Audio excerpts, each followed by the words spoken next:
Unit 5 अध्याय 5 हड़प्पा सभ्यता।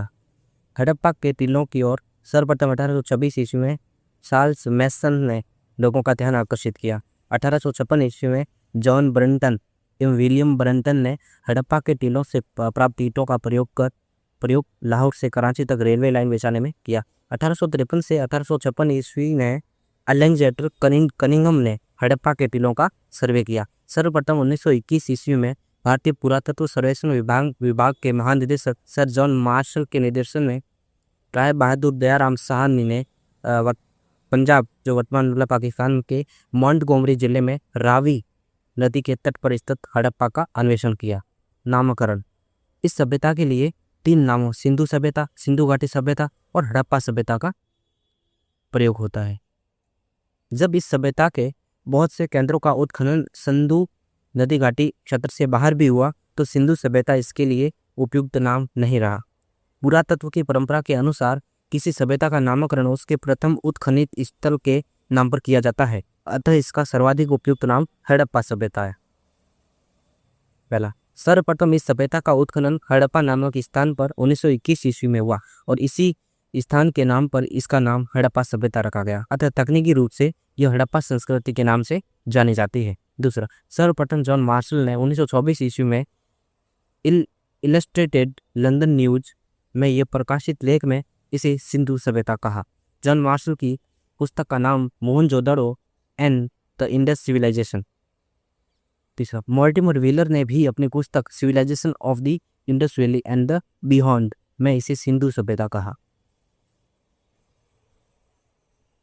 A R Mughal ने इसे वृत्तर घाटी सभ्यता का, ग्रेटर इंडस वैली सिविलाइजेशन का। उसकी पुस्तक का नाम अर्ली हड़प्पन कल्चर है। गार्डन चाइल्ड ने सिंधु सभ्यता को प्रथम नगरीय क्रांति का, इसकी पुस्तक का नाम द अर्बन रिवोल्यूशन है। छठा, हड़प्पा सभ्यता का सर्वाधिक संकेंद्रण सरस्वती घाटी में गगर हाकरा नदी के किनारे है, इसलिए कतिपय विद्वानों ने इसे सरस्वती सभ्यता या सिंधु सरस्वती सभ्यता कहते हैं। सातवां, हड़प्पा सभ्यता को तटीय कांस्य युगीन सभ्यता भी कहा जाता है। कांस्य युग की 2 अन्य सभ्यताएं मिस्र और मेसोपोटामिया थी। सिंधु सभ्यता के खोजे गए स्थलों में 917 स्थान भारत में, 481 स्थान नल्लापाक में और 2 स्थान अफगानिस्तान में हैं। ये आंकड़े नई खोजों के साथ बदलते हैं। इनमें से सर्वाधिक स्थल गुजरात में है। विभाजन से पूर्व खोजे गए अधिकांश स्थल विभाजन के बाद नल्लापाक में चले गए। केवल 2 स्थान सतलज नदी पर कोटला निहंग खां रोपड़ में तथा भादर नदी पर रंगपुर काठियावाड़ भारत में शेष रहे। काल निर्धारण। हड़प्पा सभ्यता के काल निर्धारण के बारे में विद्वानों के विभिन्न मत हैं। विद्वान और निर्धारित तिथि। जॉन मार्शल ने 3250 से 2750 ईसा पूर्व माना है। अर्नेस्ट मैके ने 2800 से 2500 ईसा पूर्व। माधव स्वरूप वत्स ने 3500 से 2700। सीजे गेट ने 2350 से 1750। मार्टिमर व्हीलर ने 2500 से 1500 ईसा पूर्व। ये इंपॉर्टेंट है कि मार्टिन व्हीलर ने कब माना, 2500 से 1500 ईसा पूर्व। और फेयर सर्विस, ये भी इंपॉर्टेंट है, 2000 से 1500 ईसा पूर्व। ठीक है। आलसिन ने 2150 से 1750। डीपी अग्रवाल और रमीनाथ थापर ने 2300 से 1750। ठीक है, ये भी इंपॉर्टेंट। और जहाँ श्रीमाली ने 2800 से 2000 ईसा पूर्व। डेल्स ने 2900 से 1900 ईसा पूर्व। और एनसीईआरटी में कौन सा है, 2500 से 1800 ईसा पूर्व। ये प्रमाणिक है। ठीक है, पूछ रहे तो मतलब एग्जाम में तो यही करना। ठीक है, 2500 से 1800 ईसा पूर्व। और सर्वप्रथम जॉन मार्शल ने 1931 में हड़प्पा सभ्यता की तिथि निर्धारित की। ठीक है। और सारगोन मेसोपोटामिया के अभिलेखों के आधार पर हड़प्पा सभ्यता का समय 3250 से 2750 ईसा पूर्व माना गया है।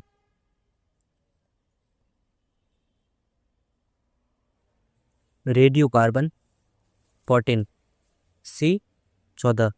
रेडियो कार्बन C14 के विश्लेषण के आधार पर डीपी अग्रवाल द्वारा हड़प्पा सभ्यता की तिथि 2300 से 1750 ईसा पूर्व मानी गई है। यह मत सर्वाधिक मान्य प्रतीत होता है।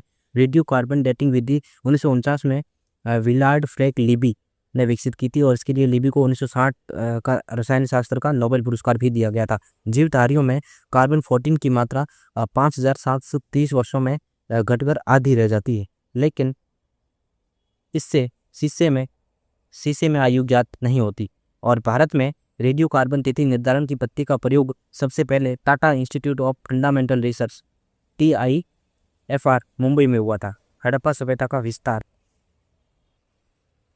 ठीक है, क्षेत्र और पूरा स्थल। अफगानिस्तान मुंडीगाक, सोर्तुगोई। बलूचिस्तान पाकिस्तान मेहरगढ़, सुदकांगीडोर और सोतकाहो, सोतकाको, बालाकोट, रानीगुंग, गुंडई, कुल्ली, क्वेटा घाटी, दम्ब सादात और डाबरकोट। तो ये सुदकांगीडोर भी बलूचिस्तान में, ठीक है। सिंध पाकिस्तान में और कोट दीजिए, आमरी है, मोनजोदारो है, अली मुराद है, चौंदड़ो और जुदेर जोड़ो। तो ये कब कहाँ है? सिंध में, ठीक है। पंजाब नल्ले में पाकिस्तान में हड़प्पा है, लेरा इस्माइल खान है, रहमान ढेरी है और जलीलपुर है और गुमला, ये पंजाब में, पाकिस्तान पंजाब में। और भारत पंजाब में रोपड़ है, बाड़ा है, संगोल है, चक 86 है। तो चक 86 क्या है? एक हड़प्पन स्थल है, ठीक है।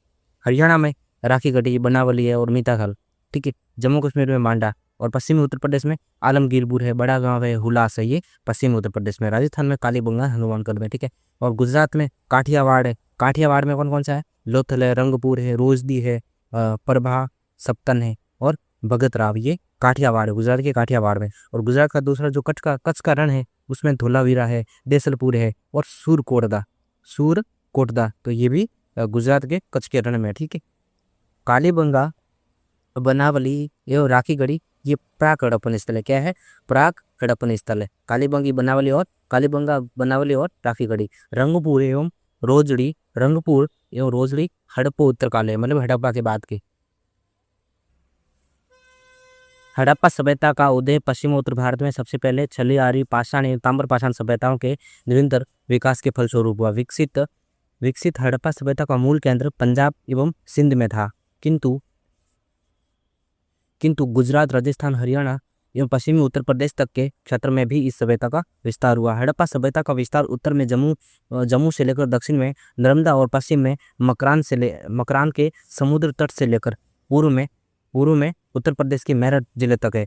इसका कुल क्षेत्रफल 13 लाख वर्ग किलोमीटर है। संपूर्ण सभ्यता त्रिभुजाकार रूप में विस्तृत है। हड़प्पा सभ्यता का भारतीय सीमा में सर्वाधिक उत्तरी पूरा स्थल मांडा, जम्मू की चेनाब नदी के दाएं तट पर तथा दक्षिणी छोर देमाबाद, अहमदनगर, महाराष्ट्र है। उत्तर दक्षिण विस्तार 1400 किलोमीटर है। सर्वाधिक पश्चिमी पूरा स्थल सुदकांगीडोर, बलूचिस्तान, नल्लेपाक में और पूर्वी पूरा स्थल आलमगीरपुर, उत्तर प्रदेश में और पूर्वी पश्चिमी विस्तार 1600 किलोमीटर है, ठीक है। और पश्चिमी हड़प्पा का सर्वाधिक उत्तरी छोर मुंडीगाक एवं शोरतुगोई है और दोनों अफगानिस्तान में है।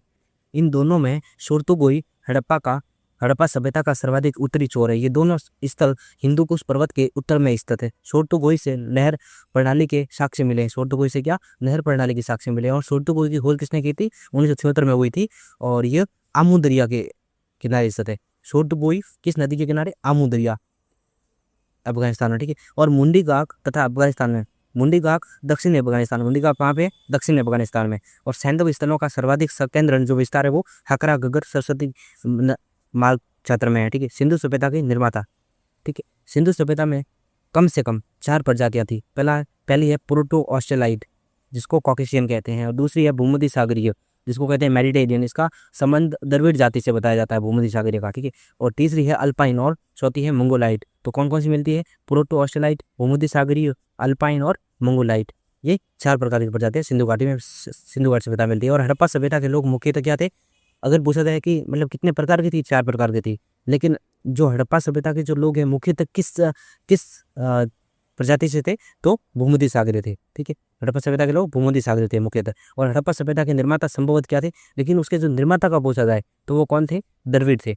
निर्माता द्रविड़ थे, लेकिन ये लोग मुख्यतः भूमध्य सागरीय थे। और सर्वप्रथम बीबी लाल ने प्रतिपादित किया कि हड़प्पा सभ्यता के लोग एक ऋग्वेदिक आर्य एक ही थे।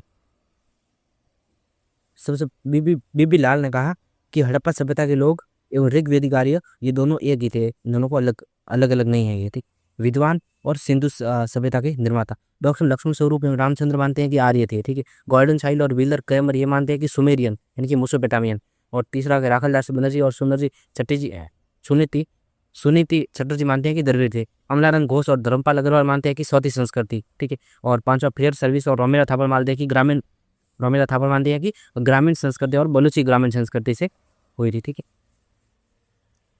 हड़प्पा सभ्यता का विकास देखते हैं। हड़प्पा सभ्यता के विकास के 3 क्रमिक चरण थे, ठीक है। पहला है प्रारंभिक या प्राक हड़प्पा, प्राक हड़प्पा ये 3200 से 2600 ईसा पूर्व, 3200 से 2600 ईसा पूर्व, ठीक है। उसके बाद दूसरा स्टेज आता है परिपक्व हड़प्पा, जो 2600 से 1900 ईसा पूर्व तक था, ठीक है। उसके बाद तीसरा है उत्तर परवर्ती हड़प्पा, 1900 से 1300 ईसा पूर्व, जहाँ से हड़प्पा का पतन शुरू होता है, ठीक है।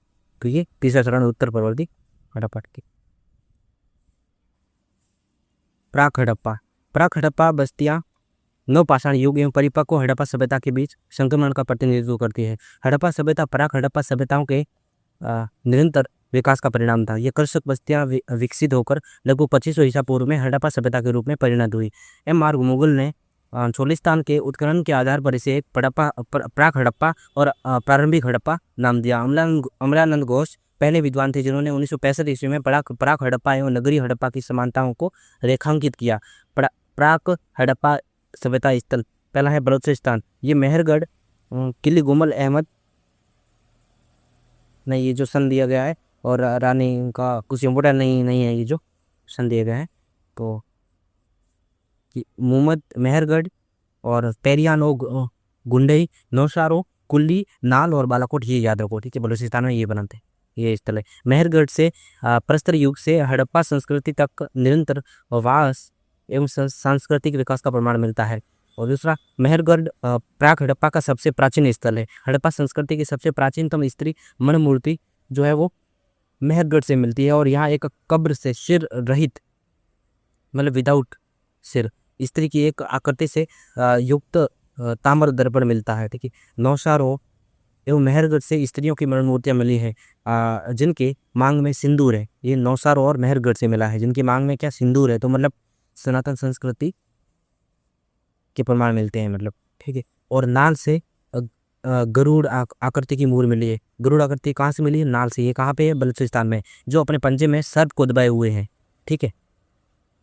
तो ये कहाँ से मिली है? नाल व बलूचिस्तान से, ठीक है। और सिंध में कौन सा है? कोट दीजी और अमरी। सिंध में कोट दीजी और अमरी दो स्थान है, ठीक है। कोट दीजी और अमरी नाल, कोट दीजी और अमरी नाल अपने सिंधु पूर्व निक्षेपों के लिए प्रसिद्ध है। अमरी में हड़प्पा सभ्यता के शुरू होने के पहले ही अपनी बस्तियों की किलेबंदी हो गई थी। अमरी में पुरानी सिंधु पूर्व संस्कृति और परवर्ती सिंधु सभ्यता के बीच का संक्रमण काल परिलक्षित होता है। कोट दीजी सिंध प्रांत के खैरपुर में स्थित है। इसकी खोज जी.एस. हुर्रे ने की थी। जी.एस. हुर्रे ने 1935 में की थी, और 1955 ईस्वी में फजल अहमद ने इसकी खुदाई करवाई। यहाँ से सामुदायिक जो अग्नि स्थल है वो मिले हैं। और कोट दीजी का अंत 2 भयंकर अग्निकांडों से हुआ था। कोट दीजी का अंत कैसे हुआ था? भयानक अग्निकांडों से हुआ था। कोट दीजी के मृत भांडों पर सिंह वाले देवता का अंकन है। तो सिंह वाले देवता का अंकन कहाँ पे है? ये किस स्थान के मृत भांडों पर है? तो कोट दीजी है, ठीक है, सिंध में। कोट दीजी एवं अमरी नाल सिंध के 2 प्राक हड़प्पा स्थल। ये क्या है? प्राक हड़प्पा स्थल है, कोट दीजी और अमरी। संभवतः पाषाण युगीन सभ्यता का अंत एवं हड़प्पा सभ्यता का विकास यही हुआ था। और कोट दीजी से प्राप्त मुख्य अवशेष बाणाग्र है, कांसे की चूड़ियां हैं, हथियार वो मिले, ठीक है। कोट दीजी से पत्थर के बाणाग्र और किलेबंद बस्ती के साक्ष्य प्राप्त हुए। तो किलेबंद बस्ती के साक्ष्य कहाँ से प्राप्त हुए हैं? कोट दीजी, जो कि सिंध में है।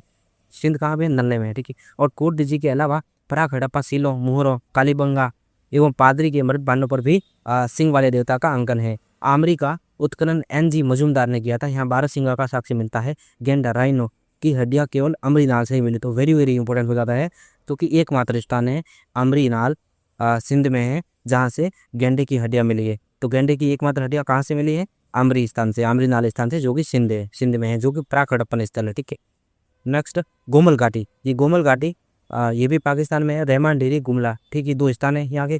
और चौथा है पंजाब पाकिस्तान में सराय खोला, जलीलपुर और आदि सिंधु घाटी की आरंभिक बस्तियाँ थी ये, ठीक है। चोलिस्तान रेगिस्तान पाकिस्तान पंजाब के बहावलपुर में। कहाँ पे? बहावलपुर में। और तुर्की भाषा में छोल शब्द का अर्थ होता है रेगिस्तान, और स्थानीय भाषा में इसे रोही कहा जाता है, रन रोही।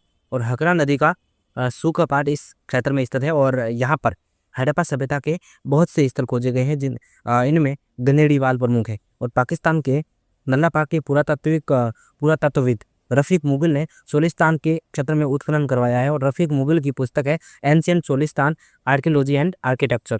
ये राजस्थान में कालीबंगा और सोती है, ठीक है। और कालीबंगा में दक्षिण पूर्वी भाग में जुते हुए खेत के साक्ष्य कहाँ से मिले? कालीबंगा से। और जौ के खेती के साक्ष्य भी यहाँ से मिले हैं। और दुर्गीकरण एवं भूकंप के साक्ष्य भी प्राक हड़प्पा काल के, ठीक है। और सोती जो है संस्कृति या सभ्यता सोते की खोज किसने की थी? अमलानंद घोष ने की थी। किसने की थी? अमलानंद घोष ने की थी। उसके बाद हरियाणा, राखीगढ़ी, बनावली, कुणाल, बालू, भीराना, सिसवाल, ये हरियाणा में है, ठीक है।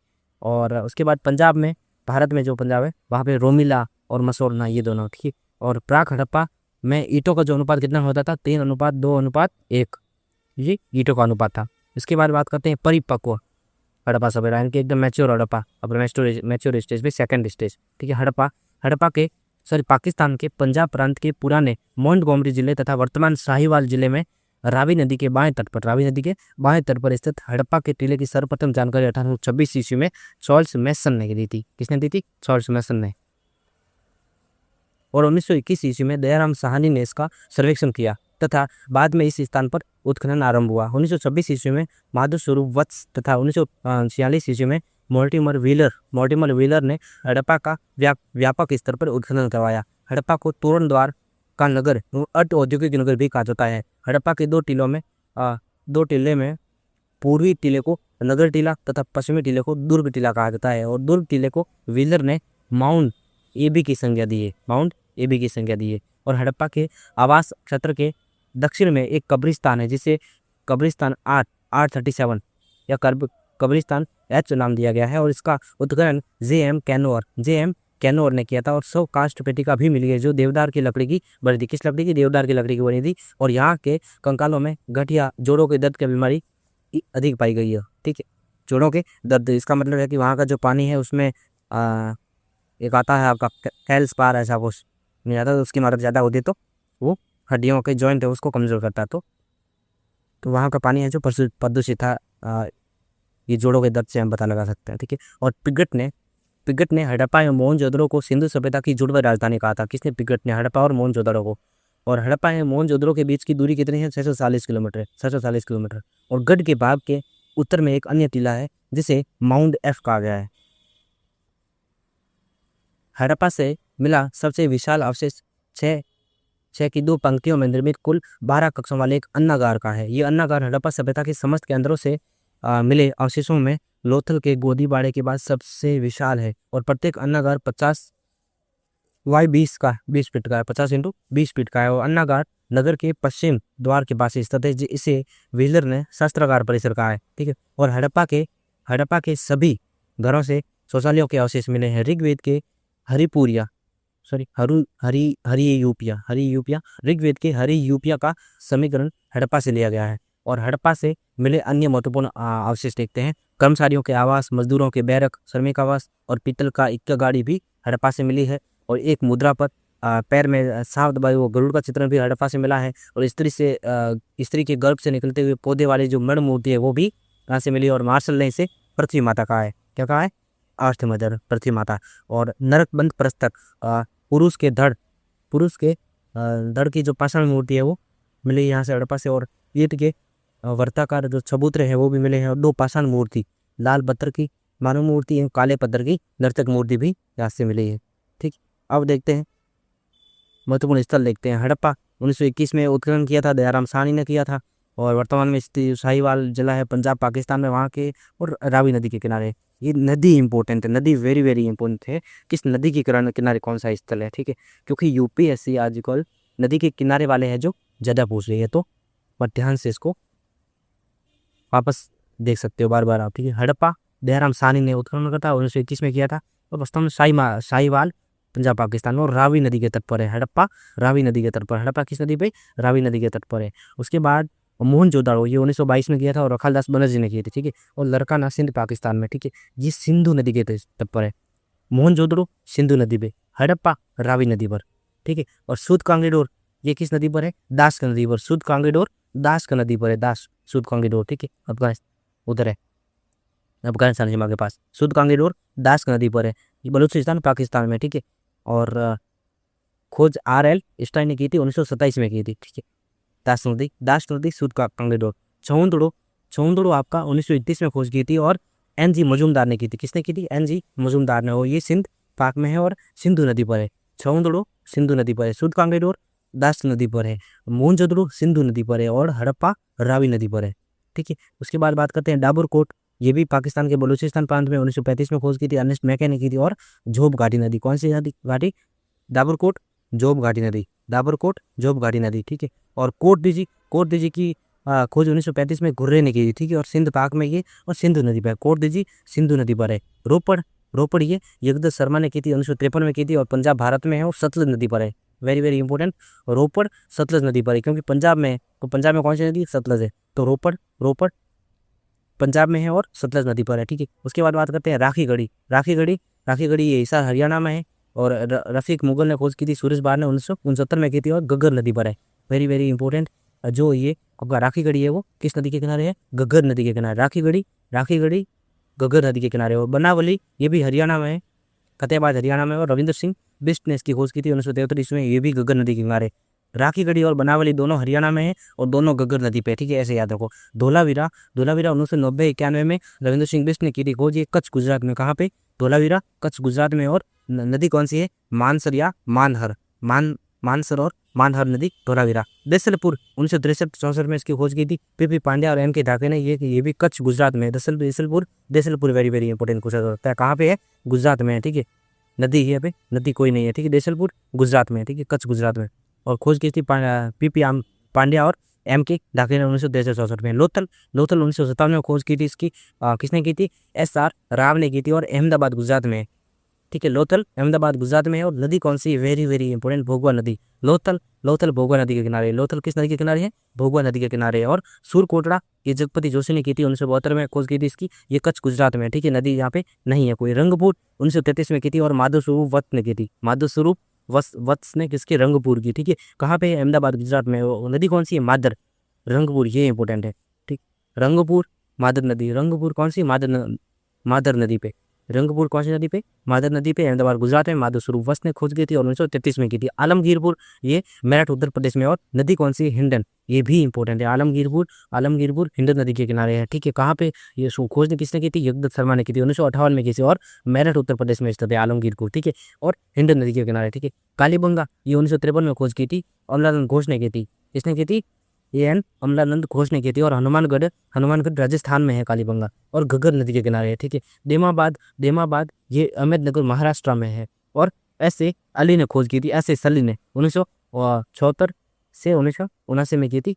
ऐसे सली ने की थी अहमदनगर महाराष्ट्र में। परवरा नदी वेरी वेरी इंपॉर्टेंट, देमाबाद किस नदी के किनारे? परवरा नदी के किनारे। देमाबाद परवरा नदी के किनारे, ध्यान रखना, देमाबाद परवरा नदी के किनारे। और सोतका को ये डेल्स ने खोज की थी 1962 ईस्वी में, बलूचिस्तान पाक में है। और शादीखोर नदी कौन सी नदी? शादीखोर नदी। मांडा 1976-77 में मधुबाला और JP जोशी ने की थी, जम्मू भारत में ये। और चिनाब नदी के किनारे, मांडा चिनाब नदी के किनारे, ध्यान रखना। एक बार और देख लेते हैं, रिपीट। हड़प देखो, इस कौन सी इस नदी के किनारे, ये देखना बस। हड़प्पा रावी नदी के किनारे। हड़प्पा रावी नदी के किनारे। मोहनजोदड़ो सिंधु नदी के किनारे, ठीक है। सुदकांगडोर दास नदी के किनारे। चौंदड़ो किस नदी के किनारे? सिंधु नदी के किनारे। दाबरकोट झोब घाटी नदी के किनारे। कोटदीजी सिंधु घाटी की नदी के किनारे, सिंधु घाटी, ठीक है। और रोपड़ सतलज नदी के किनारे, रोपड़ सतलज नदी के किनारे। राखीगढ़ी भी घग्गर नदी के किनारे, राखीगढ़ी घग्गर नदी के किनारे है। और बनावली हरियाणा ये भी घग्गर नदी के किनारे। तो हरियाणा में जो दोनों है वो दोनों किस नदी के किनारे है? घग्गर नदी के किनारे। और पंजाब में रोपड़ है, तो ये सतलज नदी के किनारे, ठीक है। धोलावीरा ये गुजरात में है, ठीक है। और नदी कौन सी है? मानसर या मानहर नदी है। देसलपुर ये इंपॉर्टेंट है, नदी इसकी नहीं दी हुई है। कहाँ पे है? ये ध्यान रखो, कच्छ गुजरात में 1963 में खोज की थी। लोथल ऐसा राव ने खोज की थी। और भोगवा नदी के किनारे, ये इंपॉर्टेंट पूछा जा सकता है 2024 में। लोथल किस नदी के किनारे? भोगवा नदी के किनारे, ठीक है। लोथल भोगवा नदी के किनारे। और अहमदाबाद गुजरात में। सूरकोटड़ा ये जगपति जोशी ने की थी 1972 में, नदी नहीं है इस पर। रंगपुर ये अहमदाबाद में, ठीक है, ये भी अहमदाबाद में। और मादर नदी के किनारे। रंगपुर किस नदी के किनारे है? मादर नदी के किनारे। आलमगीरपुर ये हिंडन नदी के किनारे, ये इंपॉर्टेंट है। आलमगीरपुर मेरठ उत्तर प्रदेश में और हिंडन नदी के किनारे, ठीक है। कालीबंगा अमलानंद घोष ने खोज की थी, और ये घग्गर नदी के किनारे, ठीक है, घग्गर नदी के किनारे। देमाबाद परवरा नदी के किनारे, किस नदी के किनारे? ये वेरी वेरी इंपॉर्टेंट है, देमाबाद परवरा नदी के किनारे है। कहाँ पे है? महाराष्ट्र में, ठीक है। सुदका को ये शादीखोर नदी के किनारे। मांडा चिनाब में, मांडा जम्मू कश्मीर चिनाब नदी के किनारे, ठीक है। देख लिया, ऐसे ही शॉर्ट ले लीजिए और स्टॉप करके आपको वापस रिवाइज करना तो देख सकते, ठीक। अब वापस कंटिन्यू करते हैं, कौन कौन से अवशेष मिले हैं। और ठीक है। गेहूं तथा जौ के दाने भी हड़प्पा से मिले हैं। एक बर्तन पर बना मछुआरों का जो चित्र है वो भी मिला है। शंख का बना जो बैल है वो भी मिला है। ठीक है। घूसर पाषाण की कुश नर्तक आकृति भी मिली है और तांबे की मानवीकृत आकृति भी मिली है। ठीक है। और प्रसाधन मंजूषा मिली है। कांसे का जो दर्पण है वो भी हड़प्पा से मिला है। ठीक है। और मनुष्य के शव के साथ बकरे का जो अस्थि पंजर है वो भी यहाँ से मिला और पशुओं के हड्डियों का ढेर है वो हड़प्पा से मिला है। और हड़प्पा से एच आर समाधि 16 ताम्रपट्टियाँ, 6 लड़ियों के सोने का हार और तांबे की मूर, 5 तांबे की कटार, हिरण पर आक्रमण करते हुए कुत्ते की चितल की मूर्ति, तांबे का पैमाना, गधे एवं कछुए की हड्डियां और अन्न कूटने के चबूतरे। तो गधे और कछुए भी पाए जाते थे वहां पे हड़प्पा में। ठीक है। और अन्न कूटने के चबूतरे, मुहर पर गरुड़ का जो अंकन है वो भी हड़प्पा से मिला है। और मुहर पर समारोह का जो दृश्य है वो भी हड़प्पा से मिला है। ठीक है। और हड़प्पा से कब्रिस्तान संस्कृति के साक्ष्य भी मिले हैं। हड़प्पा से कब्रिस्तान संस्कृति के साक्ष्य तो पूछा जाए तो कब्रिस्तान संस्कृति के साक्ष्य कहाँ से मिले? हड़प्पा से मिले हैं। और हड़प्पा से लकड़ी के ताबूत कहाँ से? हड़प्पा से मिले हैं। Wooden coffin. ठीक है। लकड़ी के ताबूत में शवाधान का साक्ष्य प्राप्त हुआ है और उसे विदेशी की कब्र माना जाता है। किससे? विदेशी की कब्र माना जाता है। ठीक है। विदेशी की कब्र कहाँ से मिली? हड़प्पा से मिली। और सर्वाधिक अभिलेख युक्त जो मुहरें हैं वो हड़प्पा से प्राप्त हुई है। सर्वाधिक अभिलेख युक्त मुहरें वो कहाँ से प्राप्त हुई है? हड़प्पा से प्राप्त हुई है। जबकि सर्वाधिक मुहरें मोहनजोदड़ो से मिली है। अगर ऐसे पूछा जाए कि सर्वाधिक अभिलेख युक्त मतलब अभिलेखों वाले जो मुहरें हैं वो कहाँ से मिली है तो हड़प्पा से मिली। लेकिन अगर ऐसे पूछा जाए कि सर्वाधिक मुहरें कहाँ से मिली, अगर सिर्फ मुहरों को पूछा जाए तो वो आपका होगा मोहनजोदड़ो। लेकिन मुहरों के साथ अगर पूछा जाए कि अभिलेख युक्त मुहरें तो वो हड़प्पा होगा उत्तर आपका। ठीक है। नेक्स्ट वीडियो में मोहनजोदड़ो और सिंध का नकली स्थान पढ़ेंगे। Thank you. Next video Mohenjodaro. ठीक है।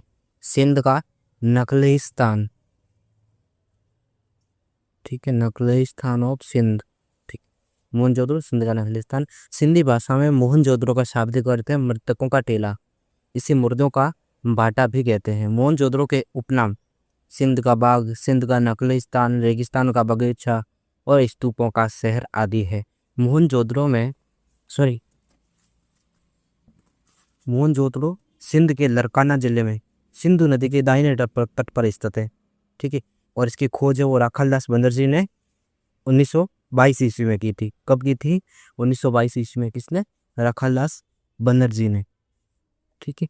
और यहाँ से सभ्यताओं के जो 7 क्रमिक स्तर मिलते हैं। कितने मिलते हैं? 7 स्तर मिलते हैं। और बाढ़ के कारण जो मोहनजोदड़ो 7 बार उजड़ा। कितने बार उजड़ा? 7 बार उजड़ा। कारण क्या था? बाढ़। और 1930 के दशक में अर्नेस्ट मैके 1945 में व्हीलर तथा 1965 ईस्वी में जॉर्ज डेल्स ने मोहनजोदड़ो का उत्खनन किया। स्नानागार और मोहनजोदड़ो का सबसे महत्वपूर्ण सार्वजनिक स्थल विशाल स्नानागार है। और स्नानागार से किले दूर के टीले में और स्नानागार के उत्तर एवं दक्षिण में पार्श्व में तालाब में उतरने हेतु 9 सीढ़ियां बनी थी। और ये स्नानागार धार्मिक उद्देश्यों के लिए स्नान हेतु निर्मित किया गया था। और 39 फीट लगभग 11 मीटर और लंबा 23 फीट यानी कि 7 मीटर और चौड़ा और 8 फीट यानी कि 2.44 मीटर 2.5 मीटर गहरा है। जॉन मार्शल ने इसे तत्कालीन विश्व का एक आश्चर्यजनक निर्माण कहा है। सूरज स्नानागार की तुलना डी कोसाम्बी ने पुष्कर कमल तल से की है। पुष्कर के कमल तल से की है, कमल ताल से। और विश्व में वाटर प्रूफिंग का पहला उदाहरण मोहनजोदड़ो स्नानागार से ही मिला है। मोहनजोदड़ो के विशाल स्नानागार के निर्माण में बिटुमेन का प्रयोग हुआ। किसका प्रयोग हुआ है? बिटुमेन का प्रयोग हुआ। अन्नागार मोहनजोदड़ो की सबसे बड़ी इमारत है और इसका विशाल अन्नागार है। बड़ी इमारत कौन सी है? विशाल अन्नागार मोहनजोदड़ो की सबसे बड़ी इमारत है। और लंबी चौड़ाई कोई नहीं पूछेगा। और अहम अन्नागार किले के बाहर या नदियों के तट पर स्थित होते हैं, लेकिन मोहनजोदड़ो का अन्नागार किले के अंदर था। सामान्यतः क्या नदियों के तट पर होते हैं, लेकिन ये कहाँ था? किले के अंदर था, फोर्ट के अंदर। हड़प्पा, मोहनजोदड़ो, लोथल एवं कालीबंगा से अन्नागार के साक्ष्य मिले हैं। तो कहाँ से मिले हैं? हड़प्पा से मिले हैं, मोहनजोदड़ो से मिले हैं, लोथल से मिले और कालीबंगा से मिले हैं।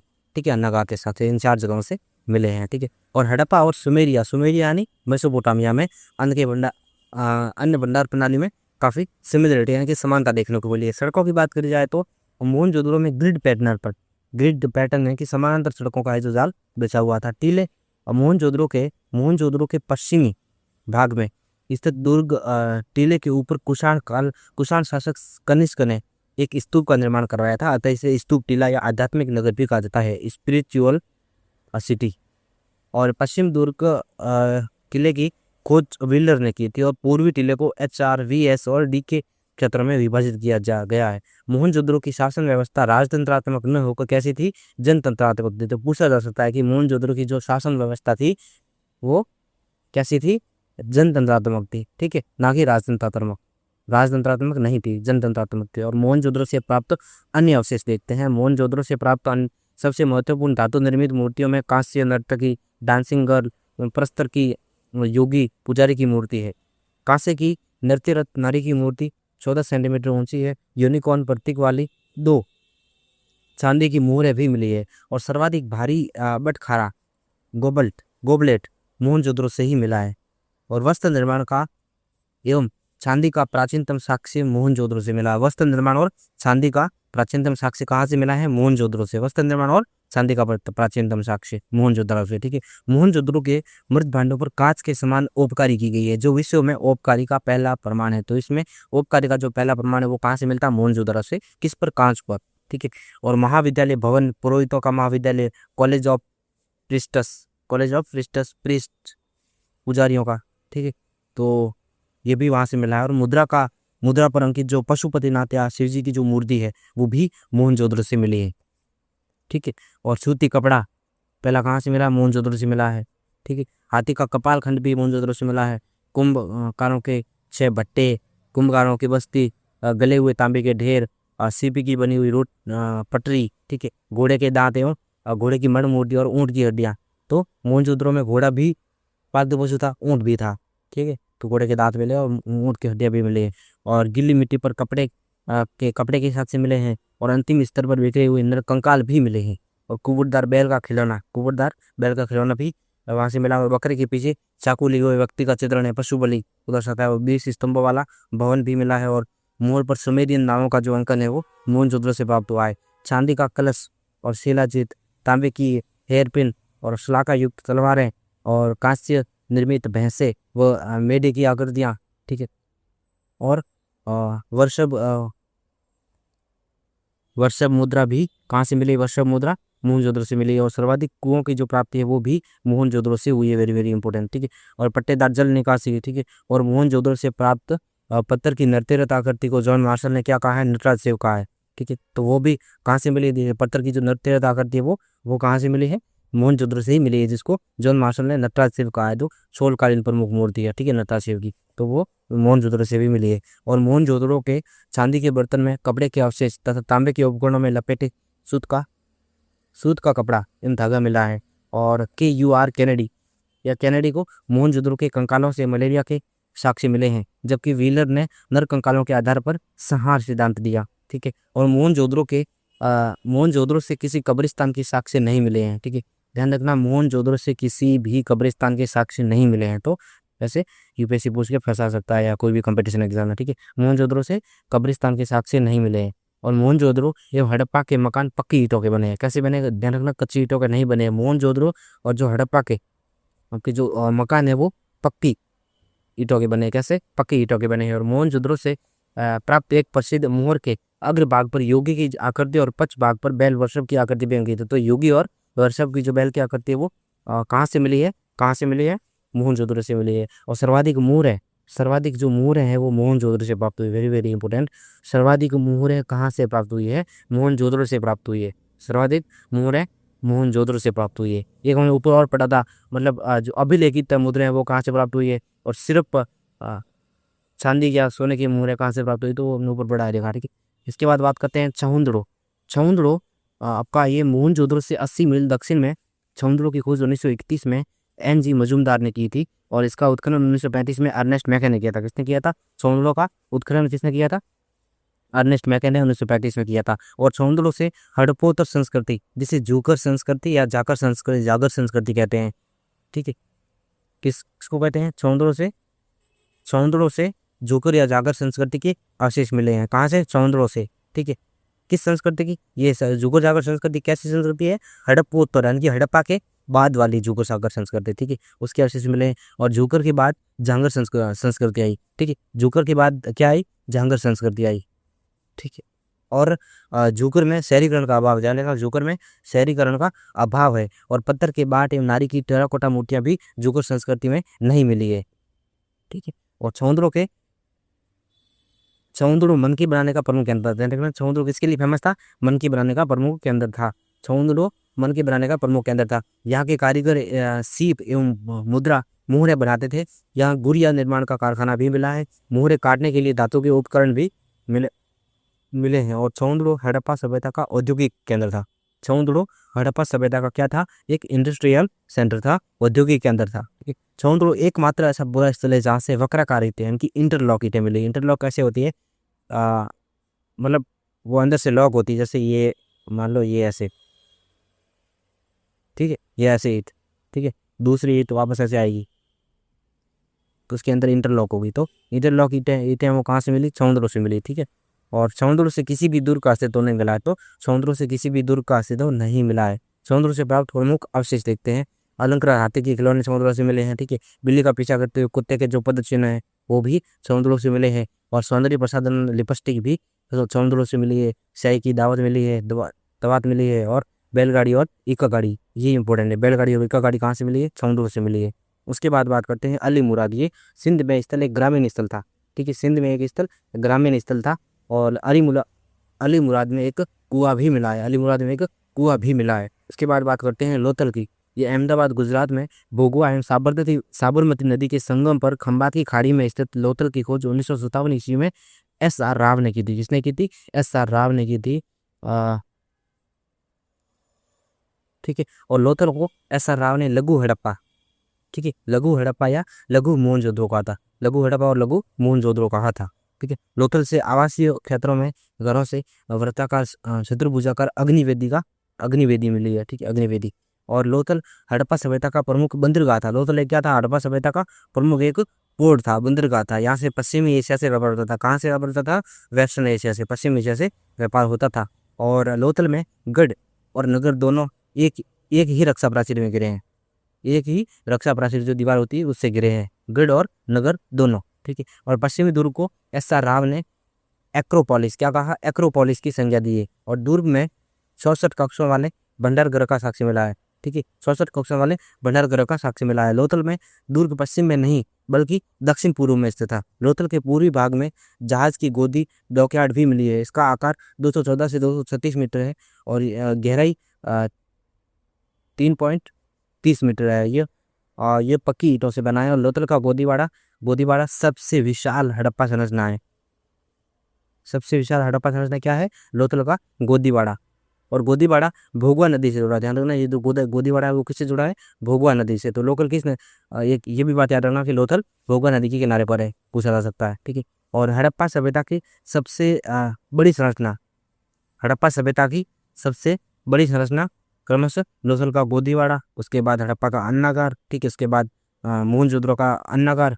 ठीक है, उसके बाद मोहनजोदड़ो का स्नानागार। सबसे बड़ा क्या है?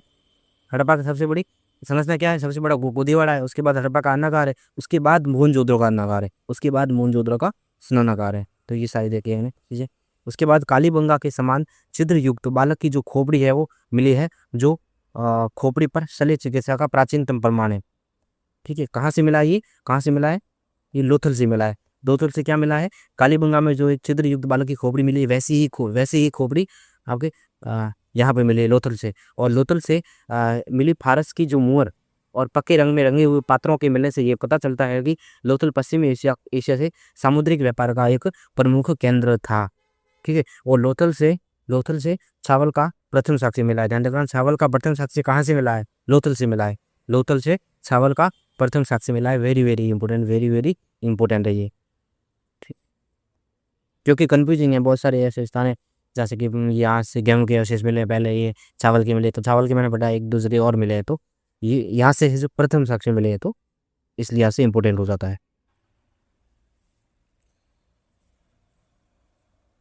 लोथल से मिली अन्य अन्य प्रमुख वस्तुएं लिख ले। डॉकयार्ड मिला है, गोदीबाड़ा, ठीक है, धान, चावल, बाजरे का साक्ष्य भी मिला है। जानवला बाजरे का भी साक्ष्य मिला है यहाँ से। फारस की मोहर, 3 युगल समाधियाँ, ठीक है, ऐसा राव ने इसे सत्यपत्ता का प्रतीक माना है। 3 युगल समाधियाँ मिली उसको, सत्यपत्ता का प्रतीक माना है, ठीक है। एक भाई एक किसी बेटे उसके पुत्र बेटे का होगा, एक उसकी माँ होगी और उसका बाप, ठीक है। और घोड़े की लघु मूर्ति भी मिली है, मिट्टी की मम्मी का मॉडल मिला है, ठीक है मम्मी। और नावों के 5 मॉडल मिले हैं, 2 मोहरे मिट्टी का साहुल प्लम बॉब मिला है, ठीक है। और हाथी दांत का स्केल मिला है, स्केल नापने वाले हाथी दांत का। और लकड़ी का अन्नाकार रंगाई कुंड भी मिला है, डेंग वेट, ठीक है। और गोरिल्ला की मण मूर्ति भी यहाँ से मिली है। बत्तख, खरगोश, कुत्ता, वर्षभ की तांबे की मूर्ति मिली है, ठीक है। वर्षभ की तांबे की मूर्ति लोथल से भी मिली है, ठीक है। और तांबे की कार्यशाला मिली है। दिशा सूचक यंत्र और बटन के आकार का जो मोर है वो भी मिला है। तो ये इंपॉर्टेंट है, दिशा सूचक यंत्र कहाँ से मिला है? मोहनजोदड़ो, यहाँ से, सॉरी लोथल से, ठीक है, लोथल से दिशा सूचक यंत्र मिला, दिक्सूचक, ठीक है। और बाट एवं माप की इकाई तथा पाषाण उपकरण मिले हैं। और वर्ताकार छक्के के 2 पार्ट मिले हैं। लोथल की समुद्री देवी का नाम सिकोत्री माता था, ठीक है। लोथल से अग्निकुंड के साथ से भी मिले हैं। और लोथल में कब्रों के कंकालों के सिर उत्तर में तथा पैर है वो दक्षिण दिशा में, दक्षिण दिशा की ओर मिले हैं। लोथल से प्राप्त एक मृद बांध पर एक कोवा तथा एक लोमड़ी उत्कीर्ण है। इसका साम्य पंचतंत्र की कथा चालाक लोमड़ी से लिया गया है, ठीक है। और लोथल से माली के साथ बकरी के दफनाए जाने का साक्ष्य मिला है, बकरी के दफनाए जाने का साक्ष्य मिला है। और लोथल में मिले एक मकान में दरवाजा गली की तरफ न खुलकर सड़क की ओर खुलता है, जबकि संपूर्ण हड़प्पा सभ्यता के अन्य मकानों में दरवाजे गली की तरफ खुलते थे। और लोथल से मरण पट्टी का टेराकोटा पर उत्कीर्ण सिंह युक्त देवता की आकृति भी प्राप्त हुई है। अब देखते हैं कालीबंगा। राजस्थान के हनुमानगढ़ जिले में स्थित कालीबंगा की खोज प्राचीन सरस्वती के बाएं तट पर अमलानंद घोष ने की थी, ठीक है। अमलानंद घोष ने की थी। और कब की थी? 1953 में की थी। यहाँ के उत्खनन से हड़प्पा कालीन सांस्कृतिक युग के 5 स्तर मिलते हैं। तो सांस्कृतिक युग के 5 स्तर कहाँ से मिलते हैं? कालीबंगा से मिलते हैं। दशरथ शर्मा ने इसे हड़प्पा सभ्यता की तीसरी राजधानी कहा, the third capital of Harappa. किसने कहा था? दशरथ शर्मा ने कहा था, ठीक है। कालीबंगा से प्राक हड़प्पा और हड़प्पा काल के अवशेष मिले, प्राक हड़प्पा और हड़प्पा काल के मिले हैं। यहाँ से हड़प्पोत्तर साक्ष्य के अवशेष भी मिले हैं। और 1961 ईस्वी में बी के थापर, बालकृष्ण थापर और बीबी लाल ब्रज बासीलाल ने भी कालीबंगा में उत्खनन कार्य किया था। और कालीबंगा से प्राक हड़प्पा काल के जुते हुए खेत का साक्ष्य मिला, ये इंपोर्टेंट है, ठीक है। और जालीदार जुताई और 2 फसलों चना और सरसों की एक साथ बुआई का साक्ष्य भी कालीबंगा से मिला। कौन सी? चना और सरसों। कालीबंगा से 7 आयताकार हवन कुंड और अग्निकुंड के साक्ष्य भी मिले हैं। अब हवन कुंड और अग्निकुंड कितने? 7। कहाँ से? कालीबंगा से। कालीबंगा से बेलनाकार मोहल भी मिले हैं, बेलनाकार मुहर भी मिले हैं कालीबंगा से, जो समकालीन मेसोपोटामिया सुमेरिया में प्रचलित थी। मेसोपोटामिया उसको सुमेरिया कहा जाता है, सुमेरियन सभ्यता, सुमेरियन सिविलाइजेशन। और यहाँ से एक युगल समाधि और प्रतीकात्मक समाधि भी मिली है। और हड़प्पा, मोहनजोदड़ो एवं कालीबंगा में एक सी नगर योजना थी, परंतु मोहनजोदड़ो के विपरीत कालीबंगा के घर कच्ची ईंटों के बने थे। और अतः कालीबंगा दीनहीन बस्ती प्रतीत होती है। सार्वजनिक नाली नहीं मिली है, लेकिन लकड़ी की नाली मिली है। इस प्रकार यहाँ स्पष्ट शहरी जल निकास प्रणाली का अभाव दिखाई देता है। और कालीबंगा से अपवाद स्वरूप पक्की ईंटें मिली है। और कालीबंगा में पश्चिम टीले के 2 पृथक पृथक परंतु परस्पर संबंध खंड दुर्ग का द्विभागीकरण सिर्फ यहीं से मिलता है। और एक टीले में जनसंख्या का विशिष्ट वर्ग निवास करता था तथा दूसरे टीले पर हवन कुंडों के अस्तित्व के साक्ष्य मिले हैं। इसके पश्चिम में कब्रिस्तान है। कालीबंगा में दुर्ग एवं नगर दोनों अलग अलग रक्षा प्राचीर से घिरे थे। और किसी अन्य हड़प्पा नगर में निचला नगर रक्षा प्राचीर से नहीं गिरा है, लेकिन नवीन उत्खनन से पता चलता है कि हड़प्पा एवं मोहनजोदड़ो के निचले भाग भी रक्षा प्राचीर से घिरे थे। कालीबंगा में कोई स्पष्ट जल निकासी प्रणाली नहीं थी। कालीबंगा में कोई स्पष्ट जल निकासी प्रणाली नहीं थी। और कालीबंगा में शवों की अंत्येष्टि के लिए 3 विधियों पूर्ण समाधिकरण, व आंशिक समाधिकरण और दाह संस्कार के प्रमाण मिले हैं।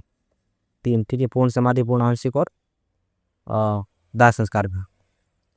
और कालीबंगा से मिली सैल घड़ी की मुहरें और मिट्टी की छोटी मुहरें हड़प्पा कालीन लिपि के समान अक्सर मिले हैं। और अलंकृत ईंट एवं पूरा हाथी दांत केवल कालीबंगा से ही मिलता है।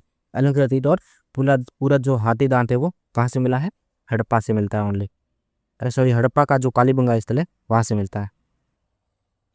कालीबंगा से मिले प्रमुख अवशेष: बेलनाकार मुहर, छावल के साक्ष्य, ईंटों से निर्मित चबूतरे, फर्श में अलंकृत ईंटों का प्रयोग, हल के निशान, जोते हुए खेत के साक्ष्य, हवन कुंड, युगल एवं प्रतीकात्मक समाधियाँ, ऊँट की अस्थियाँ, मोहनजोदड़ो से भी ऊँट की अस्थियाँ मिली है।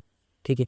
और खिलौना और गाड़ी के पहिए, तांबे की आक्रामक मुद्रा में वर्षभ की मूर्ति, तांबे की आक्रामक अवस्था में आक्रामक मुद्रा में वर्षभ की जो मूर्ति है वो कहाँ से मिली है, बल्कि मूर्ति की यहाँ से मिली है। ठीक है, कालीबंगा से। सिलबट्टा, भूकंप के प्राचीनतम साक्ष्य भी कालीबंगा से प्राप्त हुए हैं, भूकंप के, वेरी वेरी इंपॉर्टेंट। और मर्ण पट्टिका पर सिंह युग, देवता की आकृति का अंकन और हाथी दांत की कंघी भी यहाँ से मिली है, और एक पल्ले वाला दरवाजा मिला है। कालीबंगा के अनेक घरों में अपने आप कुएं थे, अपने अपने अलग अलग कुएं थे। ठीक है। और कालीबंगा से मिट्टी की काले रंग की चूड़ियाँ भी प्राप्त हुई है, अतः इसका नाम क्या रखा, कालीबंगा रखा गया चूड़ियों के नाम पे। और कालीबंगा से माता देवी की कोई मूर्ति नहीं मिली है। कालीबंगा एवं लोथल से खोपड़ी की शल्य चिकित्सा के प्रमाण भी मिले हैं। बनावली, ये समृद्ध लोगों का नगर था। बनावली हरियाणा के फतेहाबाद जिले में रंगोई नदी, कौन सी नदी, ये इंपॉर्टेंट है, कौन सी नदी है, बनावली रंगोई नदी पर है। रंगोई नदी के तट पर स्थित है। इस पूरा स्थल की खोज किसने की थी, रविंद्र सिंह बिष्ट ने कब की थी, 1973 ईस्वी में की थी। और बनावली में कालीबंगा की तरह एक प्राक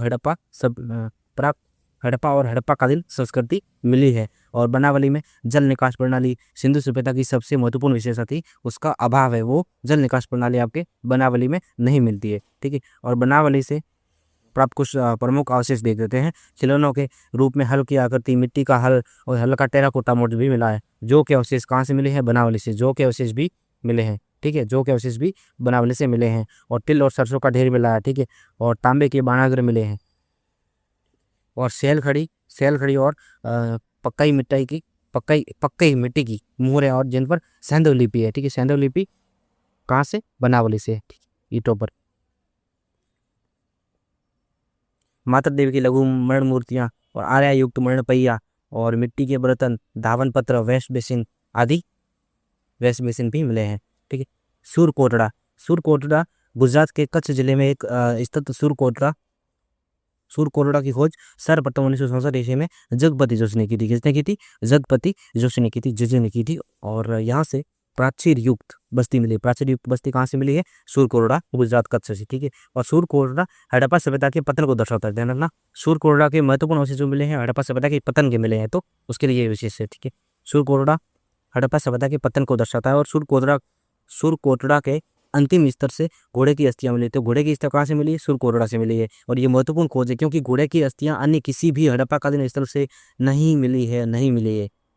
ठीक है, अन्य किसी भी हड़प्पाकालीन स्थल से नहीं मिली है। कहाँ मिली, एकमात्र सूरकोटड़ा से मिली है, तो इसलिए यहाँ से इंपॉर्टेंट हो जाता है। और पाकिस्तान की नल्ले पाक की स्वात घाटी में गाली गाई, बलूचिस्तान में पिराक तथा महाराष्ट्र में इनाम गांव से घोड़े के साक्ष्य भी मिले हैं। बलूचिस्तान में पिराक में गाली गई और महाराष्ट्र के इनाम गांव में। ठीक है। सूरकोटड़ा से प्राप्त प्रमुख अवशेष देख लेते हैं। घोड़े की हड्डियां, विशेष प्रकार के कब्रगाह, 4 कलश, शवादानों के साक्ष्य, तराजू का बलराक और शॉपिंग कॉम्प्लेक्स। इसके बाद देखते हैं रंगपुर अहमदाबाद जिले में स्थित है। कहाँ पे, रंगपुर अहमदाबाद जिले में स्थित है। इसकी खोज 1931 में MS वत्स ने की थी। किसने की थी, MS वत्स ने। और दुर्रे ने 1939 ईस्वी में SR राव ने 1953 में खुदाई की थी। और रंगपुर से न तो कोई मुद्रा मिली है और न ही कोई माता देवी की मूर्ति मिली है। ठीक है। और रंगपुर तथा प्रभास पतन, सोमनाथ सिंधु सभ्यता के और पुत्र डायरेक्ट डिसेंडर्स हैं। और रंगपुर में सिंधु सभ्यता के उत्तरकालीन अवशेष मिले। किस सभ्यता के, सिंधु सभ्यता के उत्तरकालीन अवशेष, यानी उसके बाद की अवस्था की। ठीक है। और यहाँ से कच्ची ईंटों का दुर्ग भी मिला है, ध्यान रखना। यहाँ से रंगपुर से कच्ची ईंटों का दुर्ग भी मिला है। और रंगपुर से चावल की खेती के साक्ष्य भी मिले हैं। चावल की खेती के साक्ष्य भी कहाँ से, रंगपुर से मिले हैं। इसके बाद बात करते हैं रेजड़ी। ये स्थल गुजरात में भादर नदी, कौन सी, रोजड़ी जो स्थल है वो कहाँ पे, गुजरात में है। ठीक है। और नदी कौन सी है, भादर नदी। ठीक है, वेरी वेरी इंपॉर्टेंट, भादर नदी। ठीक है, कौन सी, रोजड़ी सभ्यता भादर नदी के उत्तरी तट पर खंभात में स्थित है। ठीक है। और रेजड़ी से हाथी के अवशेष मिले। तो हाथी के अवशेष कहाँ से मिले हैं, रोजड़ी से मिले हैं। ठीक है। और मालवण, ये काठियावाड़ गुजरात के सूरत जिले के ताप्ती नदी के निचले मुहाने पर स्थित है। तो मालवण कहाँ पे, ताप्ती नदी। ठीक है। ये संभवतः ये हड़प्पा सभ्यता का एक बंदरगाह था। मालवण का पता FR आलचिन और JP जोशी ने 1967 ईस्वी में लगाया था। और 1970 ईस्वी में सीमित उत्खनन भी करवाया था। और मालवण से लाल, चमकीले लाल और काले और लाल इत्यादि प्रकार के मृदभांड मिले हैं, जो इस बात के द्योतक है कि मालवण मध्य भारतीय, दक्कनी और सौराष्ट्र के ताम्र पाषाणकालीन संस्कृति का संगम स्थल था। और यहाँ से तांबे और कांसे के उपकरण मिले हैं, सांड की मड़ मूर्तियाँ, ठीक है, और कॉर्नेलियन के मन के जंगली तथा पालतू पशुओं की हड्डियां भी मिली है। राखीगढ़ी की बात करते हैं, ये हरियाणा के हिसार जिले में स्थित है। यहाँ रफीक मुगल ने खोज की थी और राखी प्राक हड़प्पा स्थल है। क्या है राखीगढ़ी? कैसा स्थल है? प्राक हड़प्पा स्थल है। Important, very very important. कैसा है? राखीगढ़ी प्राक हड़प्पन स्थल है। राखीगढ़ी प्राक हड़प्पन स्थल है। और यहाँ से सिंधु लिपि युक्त एक लघु मुद्रा भी प्राप्त हुई। यहाँ से बच्चों के पिट्ठू खिलौने का साक्ष्य भी मिला है। राखीगढ़ी सिंधु सभ्यता के 5 बड़े नगरों में से एक था। टॉप 5 नगर थे सिंधु सभ्यता में, उसमें से राखीगढ़ी एक था। ये भारत में सबसे बड़ा हड़प्पाकालीन नगर है। लेकिन अगर भारत में बात करी जाए तो सबसे बड़ा हड़प्पाकालीन नगर कौन सा है? आपका कालीबंगा नहीं है, आपका लोथल नहीं है, आपका राखीगढ़ी नहीं है, राखीगढ़ी है, ठीक है। लेकिन बनावली नहीं है। कौन सा है? राखीगढ़ी है। राखीगढ़ी भारत में हड़प्पाकालीन सबसे बड़ा नगर है, ठीक है। मीठा थल ये हरियाणा का भिवानी जिले में स्थित है। यहाँ से 1968 ईस्वी में पंजाब विश्वविद्यालय के तत्वाधान में सूरज भान ने उत्खनन करवाया था और यहाँ से तांबे की कुल्हाड़ी मिली। तो तांबे की कुल्हाड़ी आपके कहाँ से मिली है? मीठा थल से मिली है, जो कि हरियाणा में स्थित है, ठीक है। हरियाणा के भिवानी जिले में। कुनाल ये हरियाणा के हिसार जिले में सरस्वती नदी के किनारे स्थित कुनाल नामक स्थान से 2 चांदी के मुकुट प्राप्त हुए हैं। कुनाल की खोज जगपति जोशी ने और रविंद्र सिंह बिष्ट ने 1976 ईस्वी में की थी। धोलावीरा गुजरात के कच्छ जिले की बचाऊ तहसील में स्थित है। कहाँ पे? कच्छ जिले की बचाऊ तहसील है, वहाँ पे स्थित है। और इसकी खोज 1967-68 में जगपति जोशी ने की थी, लेकिन इसका व्यापक उत्खनन रविंद्र सिंह बिष्ट ने 1990-91 में किया। और ये 7 सांस्कृतिक चरणों में बांटा गया। कितने? 7 सांस्कृतिक चरणों में, यानी कि 7 कल्चरल स्टेजेज में बांटा गया। कौन सा? धोलावीरा। और ये मानसर और मानहर नदियों के बीच कादिरा द्वीप पर है। द्वीप कौन सा? कादिरा। ये नदियां इंपॉर्टेंट याद रखना। कौन सा? मानसर और मानहर नदियां, ठीक है। धोलावीरा, मानसर और मानहर नदियां, ठीक है। धोलावीरा सफेद कुआं या वीरा का कुआं या आयताकार नगर कहलाता है। वीरा का कुआं, सफेद कुआं या आयताकार नगर कहलाता है। क्या? धोलावीरा। और हड़प्पा सभ्यता की पहली जो खगोलीय पर्यवेक्षणशाला कहाँ से मिली है? तो ये इंपॉर्टेंट है कि जो पहली खगोलीय पर्यवेक्षणशाला कहाँ से मिली है? धोलावीरा से मिली है। और धोलावीरा की जो जो प्राचीर है वो किससे बनी है? पत्थर से निर्मित है। सुनामी जैसे समुद्री तूफान का जो प्राचीनतम साक्ष्य वो भी धोलावीरा से मिला है। और यहाँ 16 तालाब भी मिले हैं। राखीगढ़ी एवं धोलावीरा भारत में खोजे गए सबसे बड़े हड़प्पाकालीन नगर है। 2 नगर है, राखीगढ़ी जो हरियाणा में और धोलावीरा गुजरात में, ठीक है। ये दोनों स्थल सबसे बड़े हैं हड़प्पाकालीन नगर, सबसे बड़े टॉप 2।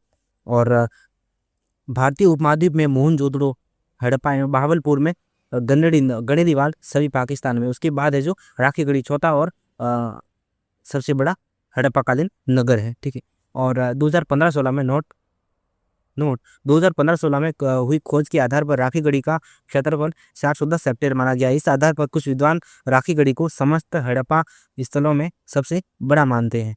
और राखीगढ़ी एवं धोलावीरा के बाद कालीबंगा देश का तीसरा सबसे बड़ा है। राखीगढ़ी, उसके बाद सेकंड धोलावीरा आता है, ठीक है, फर्स्ट ये।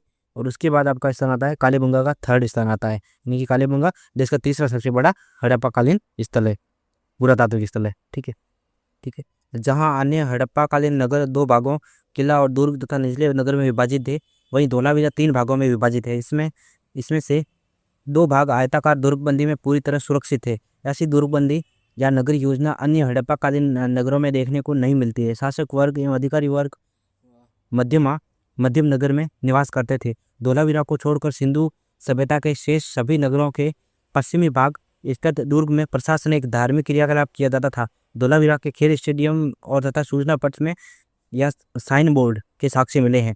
और इसमें 10 अक्षर है तथा प्रत्येक अक्षर 37 सेंटीमीटर लंबा और 27 सेंटीमीटर चौड़ा है। धोलावीरा से बांध निर्माण, कृत्रिम जलाशय, जल संग्रहण, उत्कृष्ट जल प्रबंधन, वाटर हार्वेस्टिंग के साक्ष्य भी मिले हैं।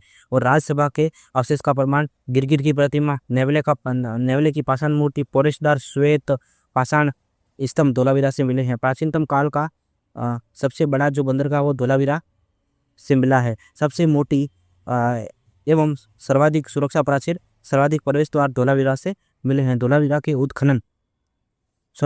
के उत्थान एवं पतन के सांस्कृतिक चरण प्राप्त होते हैं। ठीक है, रोपड़ रोपड़ पंजाब में सतलज नदी के बाएं तट पर स्थित है। इसकी खोज 1950 में बीबी लाल और उत्खनन 1953-56 में जगदत्त शर्मा ने किया था और स्वतंत्रता के पश्चात भारत में खोजा गया एवं उत्खनित प्रथम स्थल रोपड़ है और दूसरा कालीबंगा था। रोपड़ की खुदाई से हड़प्पा से लेकर गुप्त एवं मध्यकाल तक की संस्कृति के 6 स्तरीय क्रम मिलते हैं और रोपड़ से मानव की कब्र के साथ कुत्ते के स्वाधान के प्रमाण भी मिले हैं और किसी अन्य हड़प्पा कालीन स्थल से ऐसे साक्ष्य नहीं मिले हैं। परंतु ये बुर्ज में मिला वो अलग है, लेकिन हड़प्पा कालीन से नहीं मिला। और परंतु इस प्रकार की प्रथा नवपाषाण काल में बुर्ज होम से प्रचलित थी। ठीक है, संघोल पंजाब के लुधियाना जिले में स्थित संघोल की खुदाई MS तलवार तथा रविंद्र सिंह बिष्ट ने करवाई और संघोल से सिंधु सभ्यता के अंतिम स्तर से लेकर चित्रित दूसर मृदभांड तथा ऐतिहासिक काल के अवशेष मिले हैं। दीवारें कच्ची ईंटों की बनी थी। दीवारें कैसी बनी थी? कच्ची ईंटों की। ठीक। और संघोल से कुछ वर्ताकार गर्त भी मिले हैं जो अग्नि स्थल के रूप में प्रयुक्त हुए लगते हैं। और यहाँ से तांबे की 2 छैनियाँ और मिट्टी की चूड़ियाँ, बाली तथा मनके भी मिले हैं। बाड़ा पंजाब में रोपड़ के पास ही बाड़ा नामक स्थल से पत्थरों उन्मुख हड़प्पा संस्कृति के मृत भांड मिले हैं। मांडा जम्मू चिनाब नदी के दाएं तट पर अखनूर के पास स्थित है। यहाँ से हड़प्पा एवं ऐतिहासिक युग से संबंधित संस्कृति का त्रिस्तरीय क्रम प्राप्त हुआ है। आलमगीरपुर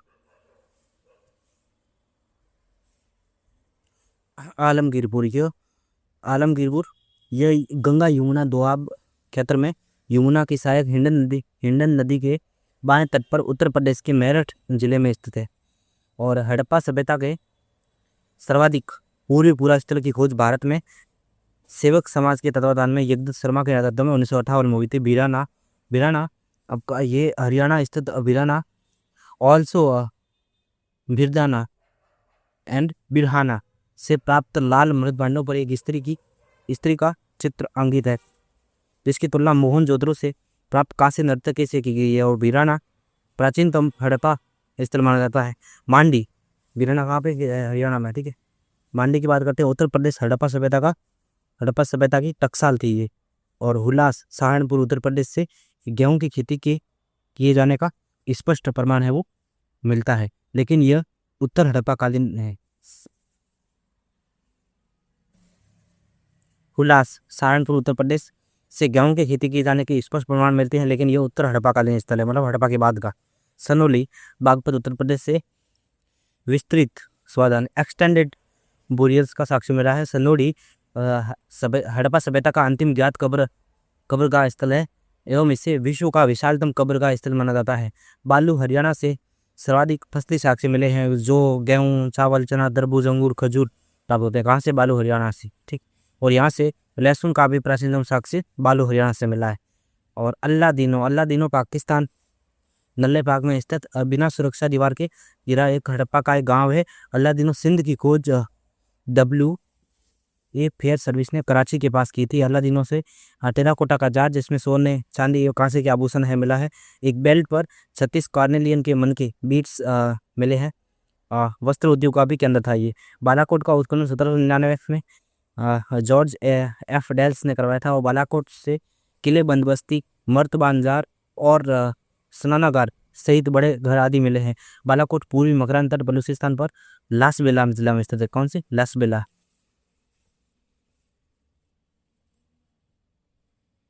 सिंधु सभ्यता के नगरों की अवस्थिति। नगर नदी मोहनजोदड़ो सिंधु नदी, समुद्रो सिंधु नदी के किनारे, कोटदीजी सिंधु नदी के किनारे है। तो मोहनजोदड़ो, समुद्रो और कोटदीजी, ठीक है, ये सभी सिंधु नदी के किनारे। कौन कौन से? मोहनजोदड़ो, समुद्रो और कोटदीजी, ये कहाँ पे है? सिंधु नदी के किनारे तीनों स्थल। ठीक है, मोहनजोदड़ो, समुद्रो और कोटदीजी। उसके बाद आता है रावी नदी के किनारे। सिर्फ एक है, कौन सा? हड़प्पा किस नदी के किनारे है? रावी नदी के किनारे। हड़प्पा रावी नदी के किनारे।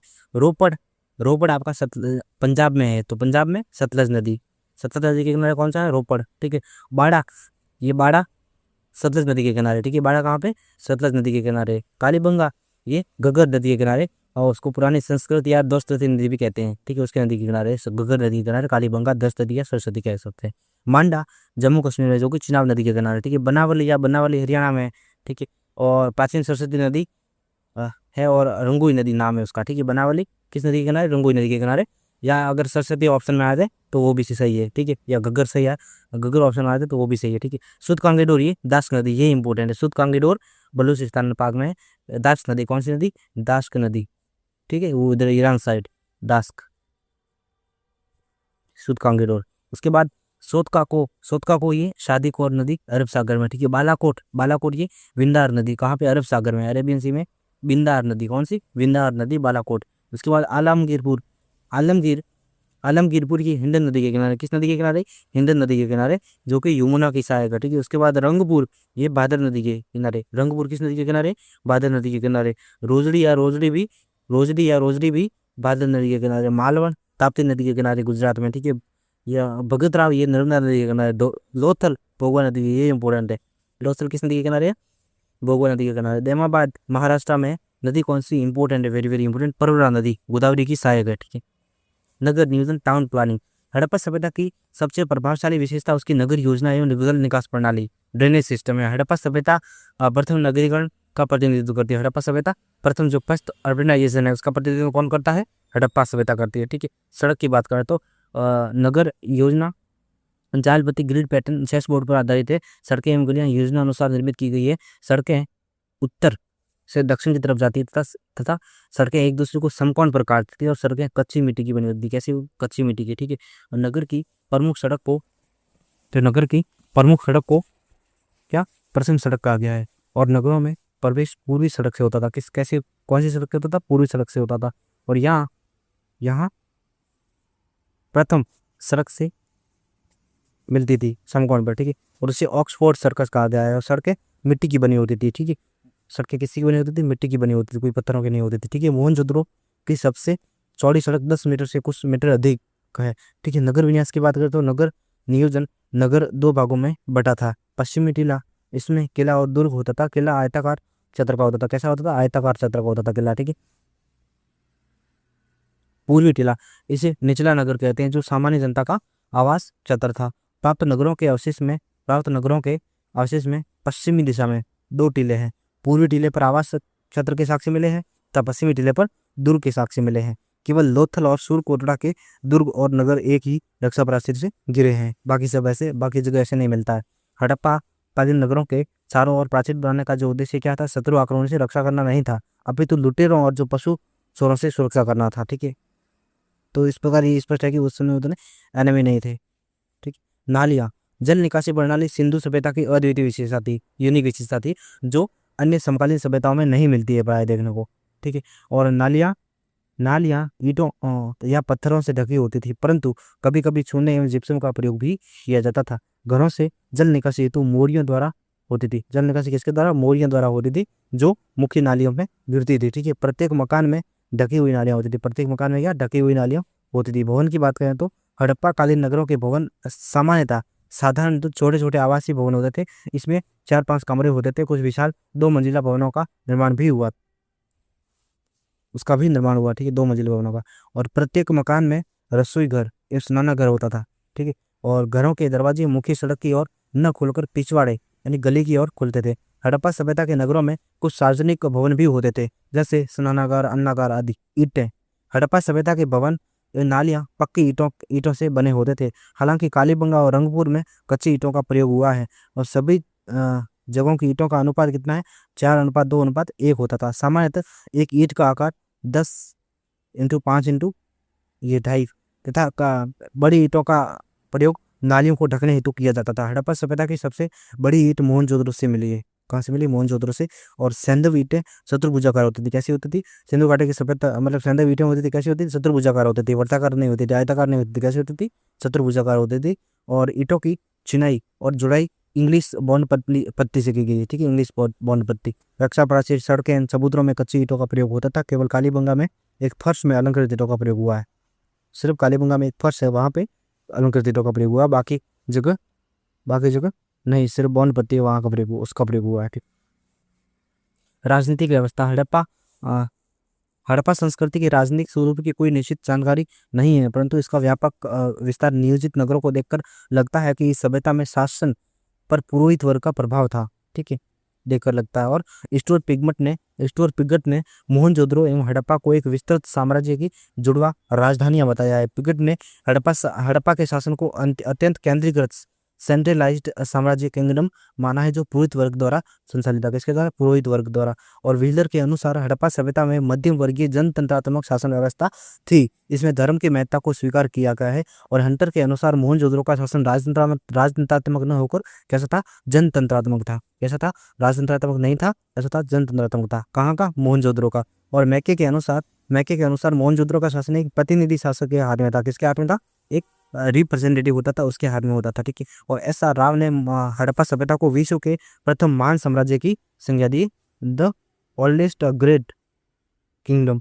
ठीक है। और एल एल बासम ने हड़प्पा सभ्यता की प्रकृति कैसी? धर्मतंत्रीय, थियोक्रेटिक मानी। कैसी मानी है? धर्मतंत्री मानी, तथा पुरोहित वर्ग का प्रभाव स्पष्ट वहां पे देखा जा सकता। तो इस को आधार बनाकर ए एल बासम ने धर्मतंत्री माना, उसको थियोक्रेटिक माना है। और हड़प्पा काल में व्यापार वाणिज्य के विकास को देखकर लगता है कि संभवत हड़प्पा का शासन वणिक वर्ग के हाथ था। किसके? वणिक वर्ग के। सामाजिक जीवन की बात करें, सोशल लाइफ की बात करें, तो मुहरों पर अंकित चित्र एवं माता देवी की मूर्ति से ये लगता है कि हड़प्पा समाज संभवत कैसा था? मात्र सत्तात्मक था। कैसा था?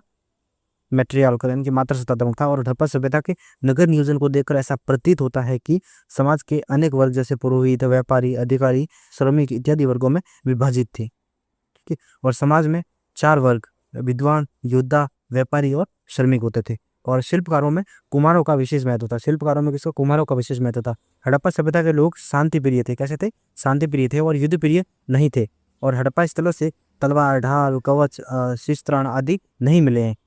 ठीक है, आदि नहीं मिले हैं। तो इससे यह ज्ञात होता है कि वहाँ का कोई दुश्मन इनका नहीं होता था और लड़ाइयाँ भी उतनी नहीं होती थी। ठीक है। और लोग शाकाहारी और मांसाहारी दोनों प्रकार के थे। लोग शाकाहारी भी थे और कुछ संख्या मांसाहारी भी थी। और लोग सूती एवं ऊनी दोनों प्रकार के वस्त्र पहनते थे। सूती भी पहनते थे और ऊनी भी पहनते थे। और आभूषणों का प्रयोग है पुरुष और महिलाएं दोनों करते थे। आभूषण पुरुष भी पहनते थे और महिलाएं भी पहनती थी। ठीक है। मनोरंजन की बात है, एंटरटेनमेंट की बात हो जाए तो मनोरंजन हेतु पासे का खेल, जो शतरंज है, नृत्य है, पशुओं की लड़ाई है, तो ये साधन होते थे। ठीक है। शतरंज भी लोकप्रिय था, पशुओं की लड़ाई है, नृत्य है। ठीक है। और लोथल से खेलने का जो एक बोर्ड और मोहनजोदड़ो से चतुष्कोणीय गोटियां भी प्राप्त हुई है। और हड़प्पा एवं मोहनजोदड़ो से टेराकोटा के मुकुटे मिले हैं। कैसे मिले? टेराकोटा के मुकुटे मिले हैं। शवाधान, शवों का अंतिम संस्कार 3 प्रकार से किया जाता था।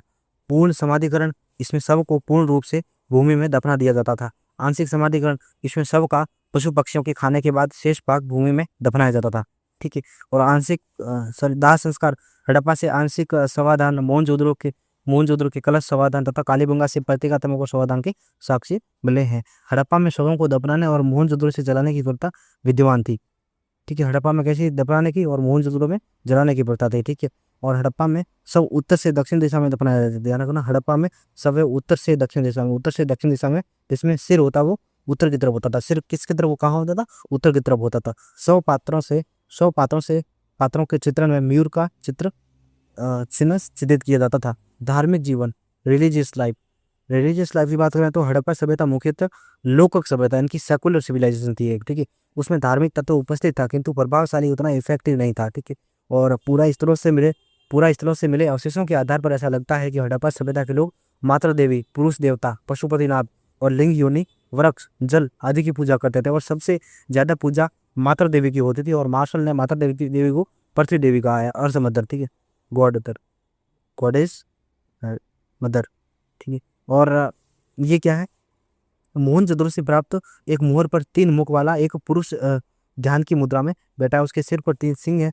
और इस मुहर पर 5 प्रकार के कुल 6 पशु है। और उसके बाईं ओर एक गैंडा तथा भैंसा, दाईं तरफ और एक हाथी, चीता, व्याघ्र और उसके सामने 2 हिरण है। यह पशुपति शिव का रूप माना गया है और मार्शल ने इसे आदि शिव, प्रोटो शिवा कहा है। पशुपति, योगेश्वर और नटराज के रूप में शिव की पूजा, मातृशक्ति की पूजा, पीपल, अश्वत्थामा और पूजा, वर्षभ और अनेक पशुओं का देवताओं से संबंध, लिंग पूजा, जल की पवित्रता, मूर्ति पूजा, योगाभ्यास, यज्ञ आदि तत्व प्रवृत्ति भारतीय धार्मिक जीवन में सिंधु सभ्यता से लिए गए हैं। हड़प्पा सभ्यता के लोग पृथ्वी को उर्वरता की देवी, गॉडेज ऑफ फर्टिलाइजर मानकर इसकी पूजा करते थे। मूर्ति पूजा का आरंभ है वो सिंधु सभ्यता से ही होता है। मूर्ति सभ्यता का जो मूर्ति पूजा है उसका जो आरंभ है वो कहाँ से होता है, सिंधु सभ्यता सभ्यता से ही होता है। और कालीबंगा से अग्निकुंड फायर एल्टर भी मिले हैं, संभवतः ये यज्ञ की वेदी थे। हड़प्पा सभ्यता से मिले स्वास्तिक और चक्र सूर्य पूजा के प्रतीक है। स्वास्तिक चिन्ह संभवतः हड़प्पा सभ्यता की देन है। नाग पूजा, जल पूजा और योग क्रिया का प्रश्न भी था।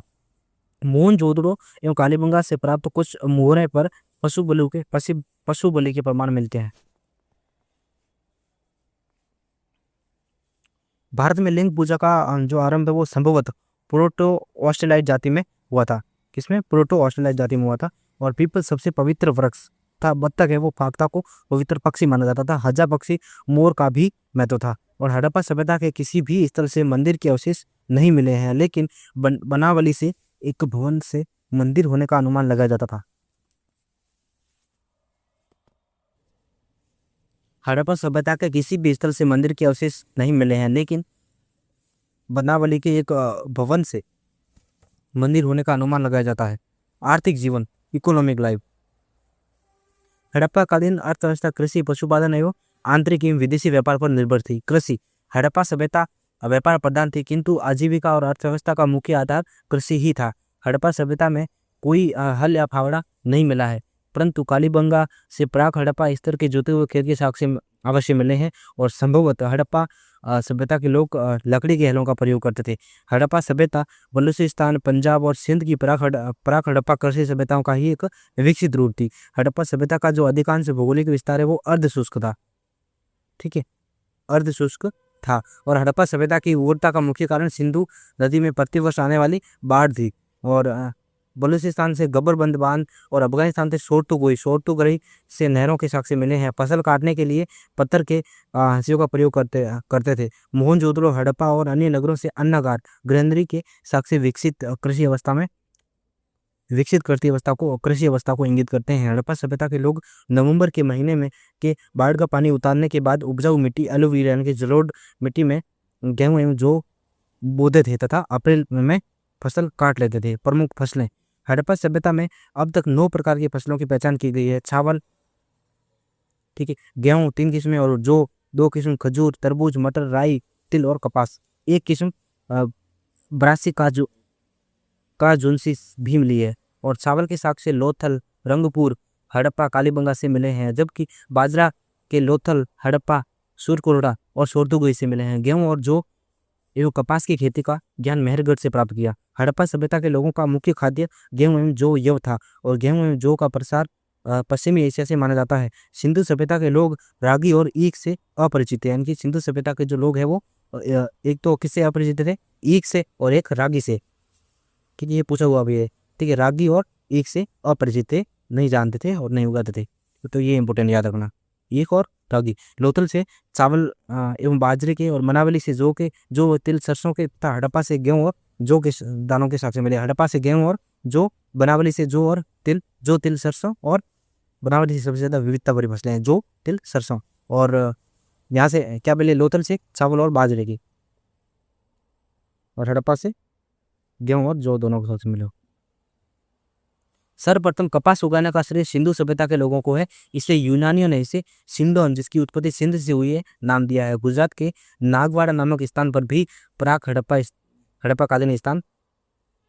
हड़प्पाकालीन जो किसान है वो रहते थे। पशुपालन, हड़प्पा सभ्यता के लोग बैल, गाय, भेड़, बकरी, सूअर आदि पालते थे। ठीक है, बैल, गाय, भेड़, बकरी और सूअर आदि पालते थे। गुजरात का नेस्ती नगर पशुपालकों का केंद्र था। गाय, ऊंट, घोड़े का अंकन मुहरों पर नहीं मिलता है। गाय की आकृति युक्त कोई मूर्ति नहीं मिली है। हड़प्पा संस्कृति में कुबड़ वाला बैल विशेष महत्व रखता था। घोड़े के अस्थि पंजर केवल सुरकोटड़ा गुजरात नामक स्थान से मिले हैं। घोड़े के अस्थि पंजर केवल सुरकोटड़ा से मिले। अतः निष्कर्ष निकाला गया है कि सिंधु सभ्यता के लोग संभवतः घोड़े से परिचित नहीं थे। शेर के अवशेष भी नहीं मिले हैं। मोहनजोदड़ो की ऊपरी सतह से तथा लोथल से घोड़े की टेराकोटा मूर्ति भी मिली है। बलूचिस्तान स्थित राना गुरडई से निम्न स्तरीय धरातल के से घोड़े के दांत प्राप्त हुए हैं, जो हड़प्पा सभ्यता से कुछ शताब्दी पहले के हैं। और गुजरात के निवासी हाथी पालते थे, ध्यान रखना, हाथी से परिचित थे गुजरात के लोग। ठीक है। और शिल्पकला एवं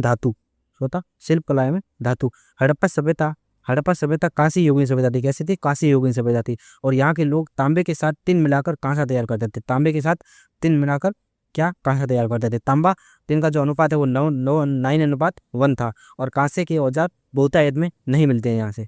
और हड़प्पा काल में मृत भांडों का निर्माण कुम्हार के साग पर किया जाता था। और हड़प्पा सभ्यता के मृत भांड लाल और काले रंग के होते थे। कैसे? लाल और काले रंग के होते थे। हड़प्पा सभ्यता के लोग लोहे से परिचित नहीं थे। ठीक है, ध्यान रखना, जो हड़प्पा सभ्यता है वो लोग लोहे से परिचित नहीं थे। लोहे से परिचित नहीं थे, इंपॉर्टेंट है। और वे तलवार से भी परिचित नहीं थे। और ना वे तलवार से परिचित थे, ना लोहे से परिचित थे। ठीक है, हड़प्पा सभ्यता के लोग। और मोहनजोदड़ो के मृत भांडों पर लेख नहीं है, किंतु हड़प्पा के बर्तनों पर लेख भी मिले हैं। और सबसे प्रमुख उद्योग वस्त्र उद्योग था। प्रमुख उद्योग कौन सा था? वस्त्र उद्योग था। ठीक है। और सीप एवं मोती उद्योग स्थल मोती उद्योग लोथल बालाकोट में मनके बनाने के कारखाने लोथल बनावली बघासरा समुद्रों में संघ एवं शिल्प उद्योग शिल्प का केंद्र बालाकोट एवं नागेश्वर गुजरात में स्थित था। कार्नेलियन मनकों का कारखाना समुद्र और मोहनजोदड़ो से मिला है। पांचवा, व्यापार। हड़प्पा सभ्यता मुख्यतः व्यापार प्रधान थी। कैसी थी? व्यापार प्रधान थी। इसकी समृद्धि भी व्यापार के कारण ही थी। व्यापार वस्तु विनिमय बार्टर सिस्टम द्वारा होता था। व्यापार वस्तु विनिमय किसके द्वारा होता था? बार्टर सिस्टम द्वारा होता था। और धातु के सिक्कों का प्रयोग नहीं होता था। सिंधु सभ्यता के सुमेरियन सभ्यता एवं मिस्र की सभ्यता से व्यापारिक संबंध थे। सुमेरियन लेखों से ज्ञात होता है कि सुमेरिया के व्यापारी महलुआ के व्यापारियों के साथ वस्तु विनिमय करते थे। महलुआ का समीकरण सिंधु प्रदेश से किया गया है। महलुआ का समीकरण किससे किया है? सिंधु प्रदेश से किया गया है। और मोहनजोदड़ो की एक मुहर पर सुमेरियन ढंग की नाव का चित्रण अंकित है। लोथल से फारस की मुहरें तथा कालीबंगा से बेलनाकार मुहरें भी सिंधु सभ्यता के विदेशी व्यापार को दर्शाती है। बहरीन द्वीप जिसको दिलमुन कहते हैं, दिलमुन के व्यापारी विदेशी व्यापार में बिचौलियों का कार्य करते थे। दिलमुन को सुमेरियन लेखों में उगते सूर्य, साफ सुथरा नगर तथा हाथियों का देश कहा है। और स्थलीय व्यापार में अफगानिस्तान एवं ईरान तथा जलीय व्यापार में मकरान तट के नगरों की महत्वपूर्ण भूमिका थी। सुत कांगेडो और बालाकोट अल्लादीनो और लोथल और सुरकोटड़ा अरब सागर के तट पर सैंधवकालीन बंदरगाह थे। अब आयात की जाने वाली वस्तु देखते हैं। टिन और चांदी कहाँ से? ईरान और अफगानिस्तान से। तांबा कहाँ से? खेतड़ी, राजस्थान और बलूचिस्तान से। सोना आपका ईरान, अफगानिस्तान और दक्षिण भारत से, कर्नाटका से स्पेशली। ठीक है। फिरोजा ईरान से। फिरोजा पत्थर होता था कहाँ से? ईरान से। और हरा अमेजन नीलगिरी की पहाड़ियों से। हरा अमेजन नीलगिरी की पहाड़ियों से। सीसा आपका ईरान, अफगानिस्तान, राजस्थान और दक्षिण भारत से होता था। लाजवत या बद्रियू ये बदख्शा अफगानिस्तान, मेसोपोटामिया, ईरान वहाँ से होता था। ठीक है। और शिलाजीत ये होता था हिमालयन क्षेत्र से। लाल गोमेद राजस्थान, काठियावाड़ और कश्मीर से। ठीक है। नील रत्न बदख्शा अफगानिस्तान से। ठीक है। हरित मणि ये दक्षिण भारत से। शैलखड़ी बलूचिस्तान और राजस्थान और गुजरात से। ठीक है। शंख और कोड़ियाँ ये होती थी सौराष्ट्र, कच्छ, गुजरात, भरगू कच्छ और आपका दक्षिण भारत से। ठीक है। और सिंध सभ्यता के मोहरें मेसोपोटामिया के सुसा, उर, निपुर, किश, उष्मा आदि शहरों से पाई गई है। तेल अस्मार मेसोपोटामिया से भी सिंधु सभ्यता की वस्तुएं मिली है। सिंधु एवं मेसोपोटामिया दोनों सभ्यताओं में माता शक्ति की उपासना होती थी। बैल, बत्तख एवं पाषाण स्तंभ पवित्र माने जाते थे। मेसोपोटामिया सुमेरिया के अभिलेखों में मेलुआ सिंधु प्रदेश के साथ व्यापार के दो मध्यवर्ती केंद्रों का उल्लेख मिलता है। ठीक है। एक दिलमुन जो आज का बहरीन है उसको कहते हैं दिलमुन। ठीक है। और दूसरा है माकन, इसका समीकरण ओमान से किया जाता है। मतलब जो आज का ओमान है उसको माकन कहते हैं और बहरीन को दिलमुन कहते हैं। ठीक। और महलुआ को नाविकों का देश एवं काले विदेशी लोगों की भूमिका कहा गया है। मेसोपोटामिया में प्रवेश के लिए प्रमुख बंदरगाह क्या था? ऊर था। और मिस्र के साथ व्यापार मुख्यतः लोथल से होता था। मिस्र के साथ व्यापार मुख्यतः कहाँ से होता था? लोथल से होता था। ठीक है। सूत कांगीडोर को हड़प्पा का व्यापार का चौराहा कहा जाता था। सूत कांगीडोर को हड़प्पा व्यापार का चौराहा कहा जाता था। और सर्वाधिक जो आयात है धातुओं और बहुमूल्य पत्थरों का होता था। किसका होता था? धातुओं और बहुमूल्य पत्थरों का होता था। मापतोल। ठीक। मापतोल हड़प्पा सभ्यता में मानकीकृत मापतोल प्रचलित था। और तोल की कई 16 के अनुपात में थी, जैसे 16, 107, 320, 120 आदि। इसके बाद दशमलव प्रणाली पर रहते थे। किस प्रणाली पर? दशमलव प्रणाली पर आधारित है। मोहनजोदड़ो से सीप का बना हुआ, लोथल से हाथी दांत का बना हुआ एक एक पैमाना स्केल मिला है और इसका उपयोग संभवतः लंबाई मापने में किया जाता था।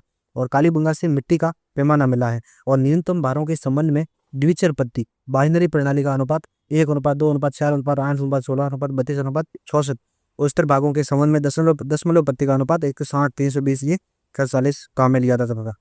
और सबसे अधिक प्रसिद्ध वाट 16 का मान था जो वजन में 13.5 ग्राम का था। मान लिया ठीक।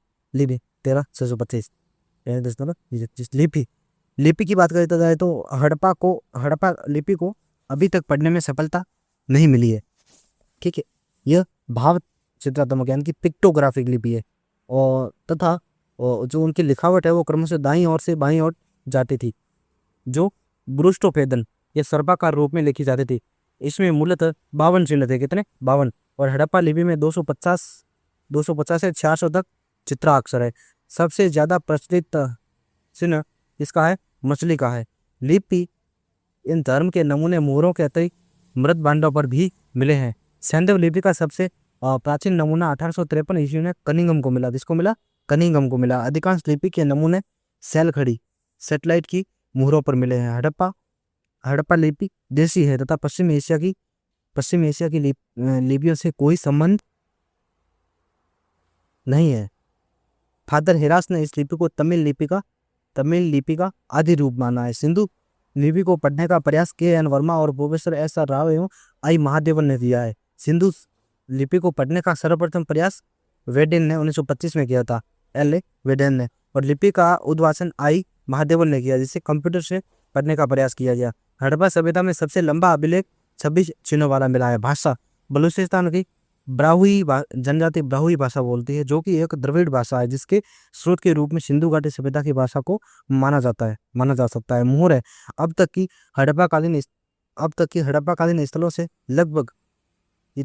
लगभग 2000 मोहरें प्राप्त हुई है। सबसे अधिक मोहरें मोहनजोदड़ो लगभग 500 मोहरें मिली है और हड़प्पाकालीन मोहरें सेल खड़ी यानी कि स्टेलाइट टाल्क नामक पत्थर से बनी है। और लोथल एवं देसलपुर से, ध्यान रखना ये इंपोर्टेंट, लोथल और देसलपुर इंपोर्टेंट है।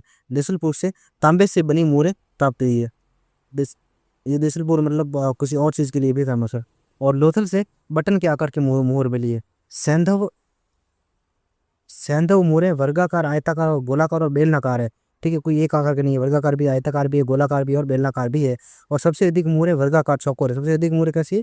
वर्गाकार और चौकोर है। अधिकांश मोहरों पर लघु लेखों के साथ जानवरों की आकृतियां भी अंकित है। ठीक है, और कुछ मोहरों पर देवी देवताओं के चित्र भी अंकित है। हड़प्पा सभ्यता के मोहरों पर व्याघ्र का अंकन किया गया है, जबकि वेदों में व्याघ्र का उल्लेख नहीं मिलता है। ध्यान रखना, जो हड़प्पा की सभ्यता है उसमें मोहरों पर व्याघ्र का अंकन मिलता है, जबकि आप वेदों में देखोगे तो उसमें व्याघ्र का उल्लेख नहीं मिलेगा।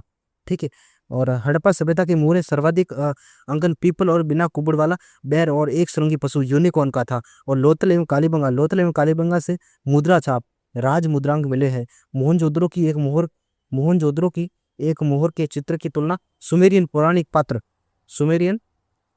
पात्र गिलगमेश से की जाती है। ठीक है, किससे की जाती है? गिलगमेश से की जाती है।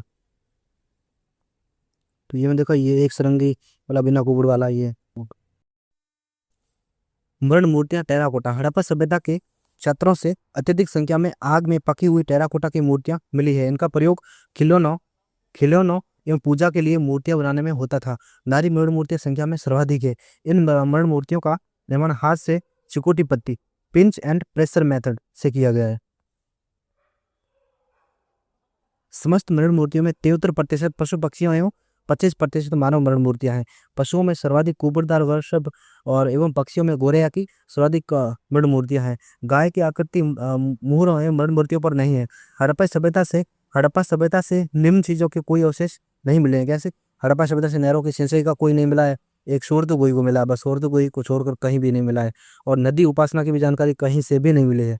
ये इंपॉर्टेंट होता है क्योंकि नेगेटिव रोल में आपसे पूछा जा सकता है। ठीक है, ये ऑप्शंस में, तो वहां पे आप फंस जाओगे। तो नहरों की सिंचाई का अवशेष हड़प्पा से कहीं नहीं मिला है। शोरतुगोई को छोड़कर कहीं भी नहीं मिला है।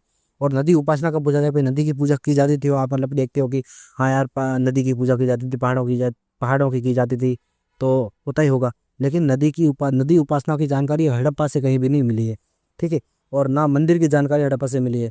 हड़प्पा सभ्यता से मंदिर की जानकारी भी कहीं से नहीं मिली है, नदी उपासना की भी जानकारी नहीं मिली है, सिंह यानी कि शेर के अवशेष भी नहीं मिले हैं, शेर की जानकारी भी नहीं मिली है, और पन्ना जो होता है वो हीरा पन्ना, उसकी भी जानकारी नहीं मिली है, और ना ही लोहे की जानकारी मिली है। ठीक है, तो इन चीज़ों के अवशेष नहीं मिले, नदी उपासना, लोहा, पन्ना, सिंह, मंदिर और नहरों की सिंचाई, सूरजकुंड को छोड़कर बस। प्रवर्ती या उत्तर हड़प्पा स्थल, क्या प्रवर्ती या उत्तर हड़प्पा संस्कृति, देखते हैं ये, मतलब उसके बाद की, हड़प्पा के बाद 1800 ईस्वी के 1800 ईसा पूर्व के बाद हड़प्पा सभ्यता का चरम काल समाप्त हो गया और ये सभ्यता पत्रोन्मुख हो गई। इसके बाद प्रवर्ती या उत्तर हड़प्पा सभ्यता के अवशेष मिले हैं। रंगपुर एवं प्रभास पतन से प्रवर्ती हड़प्पा लेटर हड़प्पा संस्कृति के अवशेष मिले हैं। भारत में उत्तर हड़प्पा के 980 स्थल है जो सर्वाधिक है। ये संस्कृति विभिन्न क्षेत्रों में अलग अलग रूपों में विद्यमान थी। सिंध में झुकर जाकर संस्कृति, हड़प्पा एवं बहावलपुर में कब्रिस्तान सेमेंट्री एच संस्कृति, और पेशावर में गांधार कब्र संस्कृति, गांधार ग्रेव कल्चर, और गांधार कब्र संस्कृति के एक स्थल कटेलाई, कहाँ से कटेलाई से 2 ऐसी कब्र मिली है जहाँ माली के साथ घोड़ों को दफनाया गया है। भगवानपुरा जो कि हरियाणा में है एवं ददेरी जो कि पंजाब में है, वहाँ से पांडुवर्णी मृदभांड वाली संस्कृति के अवशेष मिले हैं। गुजरात के रंगपुर, रोजड़ी, प्रभास पतन, डाबरकोट, पादरी, कन्नेवाल से लाल चमकदार मृदभांड संस्कृति के अवशेष मिले हैं। प्रवर्ती हड़प्पा संस्कृतियां मुख्यतः ग्रामीण सभ्यता एवं ताम्र पाषाणी थी। प्रवर्ती हड़प्पा के लोग काला, धूसर, ओपदार मृदभांड का प्रयोग करते थे। भगवानपुरा में उत्तर हड़प्पा के लोग पकाई हुई ईंटों का प्रयोग करते थे और अन्य हड़प्पोत्तर स्थलों पर यह नहीं पाया गया है। हड़प्पा सभ्यता का पतन, व्हीलर ने सिंधु सभ्यता के पतन के लिए इंद्र को जिम्मेदार बताया है और व्हीलर ने जाली प्रकार की उत्खनन पद्धति भी विकसित की थी। सर्वप्रथम रामप्रसाद चंद्रा ने आर्य आक्रमण का सिद्धांत दिया और सर्वप्रथम जॉर्ज डैश ने आर्य आक्रमण सिद्धांत का खंडन किया था, और श्री रत्नाकर ने मेसोपोटामिया के साथ लाजवत व्यापार के पतन को हड़प्पा सभ्यता के पतन का कारण माना है। हड़प्पा सभ्यता का पतन और विद्वान और पतन के कारण क्या मानते हैं? गार्डन साइल, व्हीलर, रामप्रसाद चंद्रा और पिगड़ ये मानते हैं कि आर्यों का आक्रमण मानते हैं। ठीक है, और एस.आर. राव और जॉन मार्शल और मैके क्या कहते हैं? बार्ड का कहते हैं। एस.टी. लॉम्ब्रिक, माधुसुरु, वत्स, डेल्स, ये सिंधु नदी का मार्ग बदल गया, इसके कारण पतन हुआ। ठीक है, और R.L. Stine, N.N. घोष, गुरुदेव ये मानते हैं शुष्कता और जलवायु परिवर्तन, क्लाइमेट चेंज से हुआ। ठीक है, और M.R. साहनी और रॉबर्ट राइक ये मानते हैं कि भूतात्विक परिवर्तन हुआ, भूकंप वगैरह आया होगा, ये डर से मानते, भूकंप या बाढ़ के कारण ये मानते हैं। और K.U. कैनेडी मानते हैं कि प्राकृतिक आपदा या मलेरिया जैसे कि बीमारी आई होगी, वो एक कंकाल मिला तो उसमें मलेरिया का अवशेष मिले, उस कारण ये कहता है युवा कैनेडी कहता है कि मलेरिया आया होगा। ठीक है, प्राकृतिक आपदा। और जॉन मार्शल मानता है कि प्रशासनिक शिथिलता हुई होगी, प्रशासन है जो कंट्रोल नहीं कहा होगा तो ये प्रशासनिक शिथिलता होगी। उसके बाद फेयर सर्विस, रफीक मुगल और B.K. थापर मानते हैं कि जो पारिस्थितिक असंतुलन पैदा हो गया था।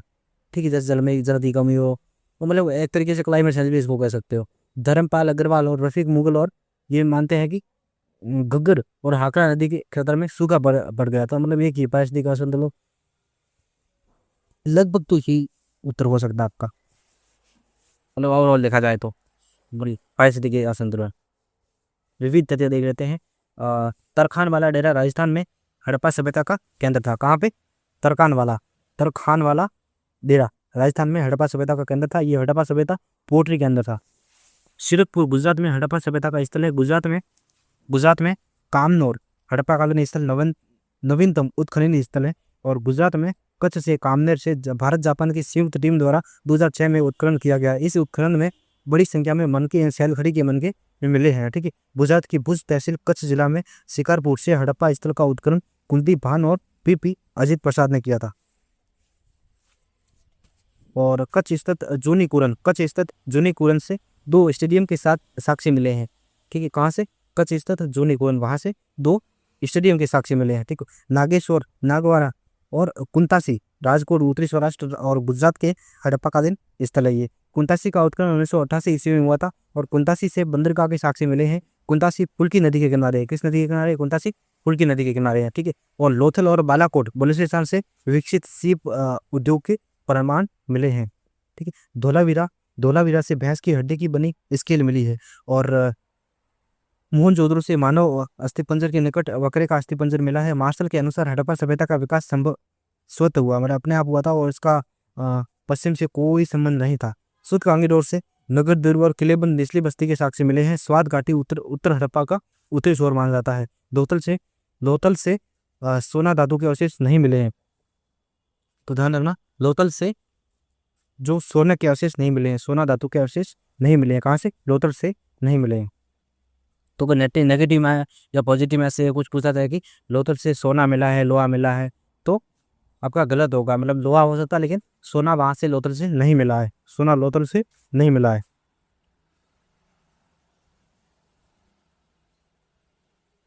ठीक है। और बाघ से लड़ते हुए व्यक्ति का चित्र मोहनजोदड़ो की मोहरों पर है। तो अगर पूछा जाए कि बाघ से लड़ते हुए व्यक्ति का चित्र कहाँ से मिला है, तो मोहनजोदड़ो से मिला है। मोहनजोदड़ो की जो मोहर है कि वहां से मिला है। ठीक है। और उसके बाद मोहनजोदड़ो से मिट्टी के रथ का नमूना भी मिला है। मोहनजोदड़ो से मिट्टी के रथ का नमूना भी कहाँ से मिला है? मोहनजोदड़ो से मिला है। और राखीगढ़ी तत्कालीन महानगर था। राखीगढ़ी एक क्या था? एक महानगर था, मेट्रोपॉलिटन सिटी थी। ठीक है, मेट्रोपॉलिटन सिटी थी। क्या? राखीगढ़ी एक उस समय महानगर था। ठीक है, नेक्स्ट वीडियो में करेंगे वैदिक संस्कृति। Thank you.